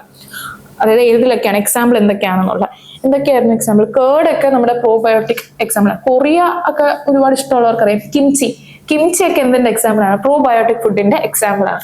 സോ പ്രോബയോട്ടിക്സ് എന്ന് പറഞ്ഞാൽ ഫുഡ് അല്ലെങ്കിൽ food supplements which have live bacteria in it. And ആ ലൈവ് ബാക്ടീരിയ നമ്മുടെ ഗട്ട് ഹെൽത്തിനെ ഇംപ്രൂവ് ചെയ്യാൻ ഹെൽപ്പ് ചെയ്യും. It will help to improve the gut bacteria in our stomach. അതാണ് എന്ത് പ്രോബയോട്ടിക്സ്. അതിനാണ് നമ്മൾ എന്ത് പറഞ്ഞത്, കേർഡും പിന്നെ നമ്മളൊരു എക്സാമ്പിൾ പറഞ്ഞു കിംചി, നമ്മുടെ പിക്കള്, ഇതൊക്കെ എന്താണ് ഇതിനുള്ള എക്സാമ്പിൾ ആണ്. ഇതൊരു ഗുഡ് ബാക്ടീരിയ ആണ്, അതായത് ബാഡ് ബാക്ടീരിയ അല്ല, ഗുഡ് ബാക്ടീരിയ. ഇത് ഹ്യൂമൻസിന് മാത്രമല്ല ഉള്ളത്, ഇത് എല്ലാ ഓർഗാനിസത്തിലും ബാക്ടീരിയാസ് ഉണ്ട്, ഫംഗി ഉണ്ട്, വൈറസ് ഉണ്ട്, എല്ലാ ഓർഗാനിസത്തിലും ഉണ്ട്. അങ്ങനെ കോറൽസും ഞാൻ പറഞ്ഞു ഒരു അനിമൽ ആണ്. കോറലിലും എന്തെല്ലാം ഉണ്ട്, ആൽഗയുമായിട്ട് ഇവർക്കൊരു മ്യൂച്വൽ റിലേഷൻഷിപ്പ്. അതുപോലെ കോറലിന്റെ അകത്തും ബാക്ടീരിയാസ് കാണും, ഫംഗി കാണും, വൈറസ് കാണും. ഇതിൽ ഗുഡ് ബാക്ടീരിയനെ കൾട്ടിവേറ്റ് ചെയ്തിട്ട് നമ്മൾ എന്ത് ചെയ്യുന്നു, അതിനെയാണ് നമ്മൾ കോറൽ പ്രോബയോട്ടിക്സ് ആണ്. അതിനെ ഇൻജെക്ട് ചെയ്യാണ് ഈ ഒരു ഇതിൽ കാണിക്കുന്നുണ്ടോ, അതിനെ ഇൻജെക്ട് ചെയ്തിട്ട് അതിനെ എന്ത് ചെയ്യുന്നു, റീഇൻട്രൊഡ്യൂസ് ചെയ്യുന്നു കോറൽസിൽ. അങ്ങനെ അവരുടെ ഹെൽത്ത് റീഗെയിൻ ചെയ്യാം എന്നുള്ളതാണ് പറയുന്നത്. പിന്നെ പറയുന്നതാണ് coral IVF technique. Coral damage ആയിട്ടുള്ള കോറൽ റീഫ്സിനെ റിപ്പയർ ചെയ്യാം എന്നാണ് നമ്മൾ ഉദ്ദേശിക്കുന്നത്.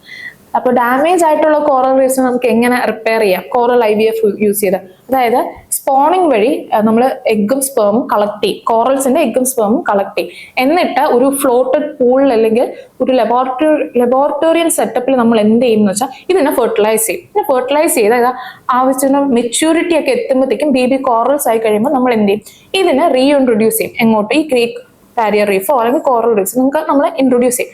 അവിടെ വെച്ച് ഇവര് അറ്റാച്ച് ആയിട്ട് എന്ത് പറ്റും, ഹെൽത്തി കോറൽസ് ഫോം ചെയ്യും. ഇതാണ് കോറൽ IVF ോട് ഉദ്ദേശിക്കുന്നത്. അതായത് ഒരു ബേബി കോറൽസിനെ ഗ്രോ ചെയ്യിക്കുക, അതിനെ എന്നിട്ട് റീഇൻട്രൊഡ്യൂസ് ചെയ്തിട്ട് റീഗെയിൻ ചെയ്യിക്കുക, അതാണ് ഉദ്ദേശിക്കുന്നത്. അതാണ് റിപ്പയർ ചെയ്യുക, ഡാമേജ് ആയിട്ടുള്ളതിനെ റിപ്പയർ ചെയ്യാൻ ഉദ്ദേശിക്കുന്നത് കോറൽ IVF യൂസ് ചെയ്ത്.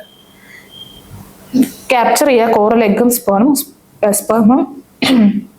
സ്പോൺ എന്ന് പറയും അതിനെ. എന്നിട്ട് ഇതിനെ ഡെസിഗ്നേറ്റഡ് ആയിട്ടുള്ള ഫ്ലോട്ടിംഗ് പൂൾസിൽ അല്ലെങ്കിൽ ടാങ്ക്സിൽ ഇൻട്രൊഡ്യൂസ് ചെയ്യുക എന്നതാണ് നമ്മൾ എന്തുകൊണ്ട് പറയുന്നത്, കോറൽ IVF കൊണ്ട് പറയുന്നത്. അത് കഴിഞ്ഞ് നമ്മൾ പറയുന്നതാണ് ബയോറോക്ക് ടെക്നോളജിയും 3D പ്രിന്റഡ് റീഫ്സും. ബയോറോക്ക് ടെക്നോളജിയും 3D പ്രിന്റഡ് റീഫ്സും. ബയോറോക്ക് ടെക്നോളജി നിങ്ങൾ എന്തായാലും UPSC ചോദ്യ പേപ്പർ കണ്ടപ്പോഴത്തേക്കും കണ്ടിട്ടുണ്ടായിരിക്കും ബയോറോക്ക് ടെക്നോളജി. അത് കഴിഞ്ഞ് 3D പ്രിന്റഡ് കോറൽ റീഫ്സ്. അതാണ് ഈ ഒരു ഇതൊരു ടെറാക്കോട്ട പ്രിന്റഡ് കോറൽ റീഫ്സ് ആണ്. 3D printed terracotta coral reefs. It could save the rain forest of the sea. എന്താണ് ഇപ്പൊ rain forest of the sea? എന്താ? കോറൽസ് ആണ്. It could save the rain forest of the sea. Artificial coral which will mimic the natural complexity of the reef എന്ത് ചെയ്യുന്നു, reintroduce ചെയ്യുന്നു see ബെഡിലോട്ട്. എന്നിട്ട് അത് എന്ത് പറ്റും, it will attract the marine organisms to it. അങ്ങനെയും നമ്മൾ ചെയ്യാൻ ഉദ്ദേശിക്കുന്നുണ്ട്. ആർട്ടിഫിഷ്യൽ കോറൽ റീഫ്സ് ഉണ്ടാക്കുക എന്നുള്ളൊരു എയിമാണ്.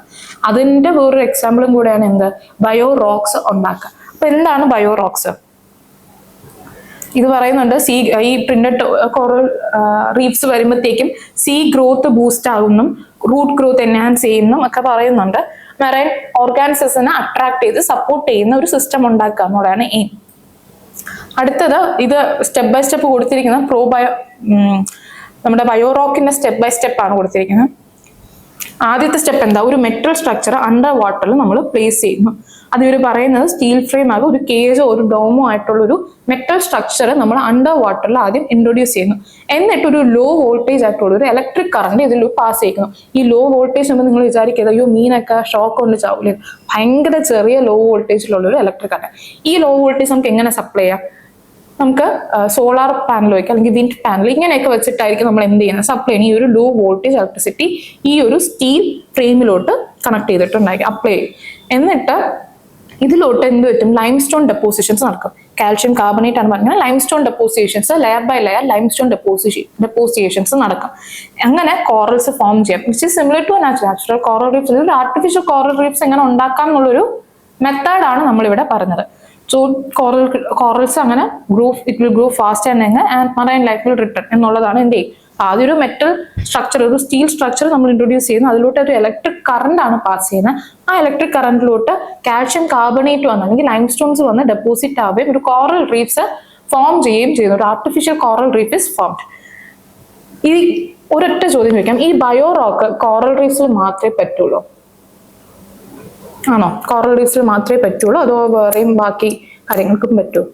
സ്റ്റഡീസ് പറയുന്നത് കോറൽ റീഫ്സിൽ മാത്രമല്ല, biorock could be implemented and can be implemented in എന്തിനൊക്കെ, മാൻഗ്രൂവ് ഫോറസ്റ്റിലും നമ്മുടെ സീ ഗ്രാസിനൊക്കെ ഇല്ലേ, ഇതിനൊക്കെ. അതേപോലെ ഈ ഫിഷിന്റെ കൾട്ടിവേഷൻ ടൈമിലും ഒക്കെ, കൾട്ടിവേഷൻ സ്ഥലത്തും ഒക്കെ നമുക്ക് എന്ത് യൂസ് ചെയ്യാം, ഈ ബയോറോക്ക് ടെക്നോളജി യൂസ് ചെയ്യാം. അത് ഇപ്പൊ കോറലിലും മാത്രം, കോറലിന്റെ ഒരു റീസ്റ്റോറേഷൻ പർപ്പസ് മാത്രമല്ല, മാൻഗ്രൂവ് റീസ്റ്റോറേഷൻ പർപ്പസിന് നമുക്ക് എന്ത് യൂസ് ചെയ്യാം, ബയോറോക്ക് ടെക്നോളജി യൂസ് ചെയ്യാം. ഓക്കെ, ഇതാണ് എന്താ നമ്മുടെ കോറൽ റീഫ്സ് എന്ന് പറയുന്നത് ഓസ്ട്രേലിയ. അപ്പൊ നമ്മൾ ഓസ്ട്രേലിയ കവർ ചെയ്തു. ഓസ്ട്രേലിയയുടെ മെയിൻ ആയിട്ട് നമ്മൾ കോറൽ റീഫ്സ് തന്നെയാണ് കവർ ചെയ്തത്.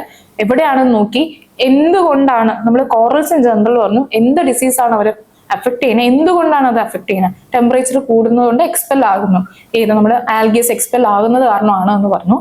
ആൻഡ് പിന്നെ നമ്മൾ എന്താ പറഞ്ഞത്, നമ്മൾ പറഞ്ഞു എങ്ങനെയൊക്കെ നമുക്ക് അത് സേവ് ചെയ്യാം. അപ്പൊ നമ്മൾ പറഞ്ഞു ടെറാക്കോട്ട യൂസ് ചെയ്യാം, 3D printed terracotta, biorock technology, coral IVFും കോറൽ സ്പോണിങ് വഴി നമുക്ക് കോറൽ എന്ത് ചെയ്യാം, എന്തായിരുന്നു, കോറൽ പ്രോബയോട്ടിക്സും ചെയ്യാം എന്ന് പറഞ്ഞു. ഓക്കെ, ഇനി നമുക്ക് യൂറോപ്പിലോട്ട് വരാം. നമ്മളൊരു ലാസ്റ്റ് പാർട്ട് എത്തുകയാണ്. അപ്പം യൂറോപ്പില് നമ്മൾ യൂറോപ്പിന്റെ ഫിസിക്കൽ മാപ്പ് ഏകദേശം നല്ല രീതിയിൽ നോക്കിയിട്ടുണ്ട്. നിങ്ങൾക്ക് എല്ലാം ഇവിടെ കവർ ചെയ്തിട്ടുണ്ട്. ഇതെല്ലാം കവർ ചെയ്ത് നമ്മൾ സൈബീരിയൻ വരെ എത്തി ഇല്ലേ, അത് ഏഷ്യ വരെ എത്തി യൂറോപ്പ് കവർ ചെയ്ത്. ആൻഡ് അറ്റ്ലാന്റിക് ഓഷ്യനിൽ ഇതിന് ബോർഡർ ചെയ്യുന്നുണ്ട്, അറിയാലോ. നോർത്ത് സീ ക്വസ്റ്റ്യൻ ചോദിച്ചാണ്. സോ നോർത്ത് സീ ചോദിക്കില്ല, കാരണം നോർത്ത് സീ ഓൾറെഡി ചോദിക്കില്ല എന്നല്ല, നോർത്ത് സീനെക്കാട്ടിലും ഇമ്പോർട്ടന്റ് ആയിട്ട് ഇനി ചോദിക്കാൻ ചാൻസ് ബാൾട്ടിക് സീ ചോദിക്കാം, ബാരന്റ് സീ ചോദിക്കാം, ആർട്ടിക് സർക്കിൾസ് ചോദിക്കാം. ഏതൊക്കെ ചോദിക്കാം? ബാൾട്ടിക് സീ ചോദിക്കാം, ബാരന്റ് സീ ചോദിക്കാം, ആൻഡ് ആർട്ടിക് സർക്കിൾ. അപ്പൊ ഈ മൂന്നിന്റെയും ബോർഡറിംഗ് കൺട്രീസ് ഏതൊക്കെയാണ് എന്നുള്ളത് ഒരു ഐഡിയ ഉണ്ടായിരിക്കുന്നത് നല്ലതായിരിക്കും. സോ ദാറ്റ് അടുത്ത പ്രാവശ്യം ബോർഡറിംഗ് കൺട്രീസ് ഏതൊക്കെയാണെന്ന് ചോദിക്കുമ്പോൾ വേൾഡ് മാപ്പ് ഒന്ന് ഓർത്തെടുത്തു കഴിഞ്ഞാൽ നിങ്ങൾക്ക് ചെയ്യാൻ പറ്റും. ഓക്കെ, സോ ഇത്രയാണ് ഇന്നത്തെ സെഷൻ നമ്മൾ കവർ ചെയ്യാൻ പോകുന്ന. നെക്സ്റ്റ് ഇതിലായിരിക്കും നമ്മൾ ഏഷ്യയും ആഫ്രിക്കയും ഇമ്പോർട്ടൻറ്റ് സ്ട്രേറ്റ്സ് ഏതൊക്കെയാണ് അതൊക്കെ ആയിരിക്കും നമ്മൾ ഇനിയുള്ള നെക്സ്റ്റ് സെഷനിൽ നോക്കാൻ പോകുന്നത്. ഓക്കെ.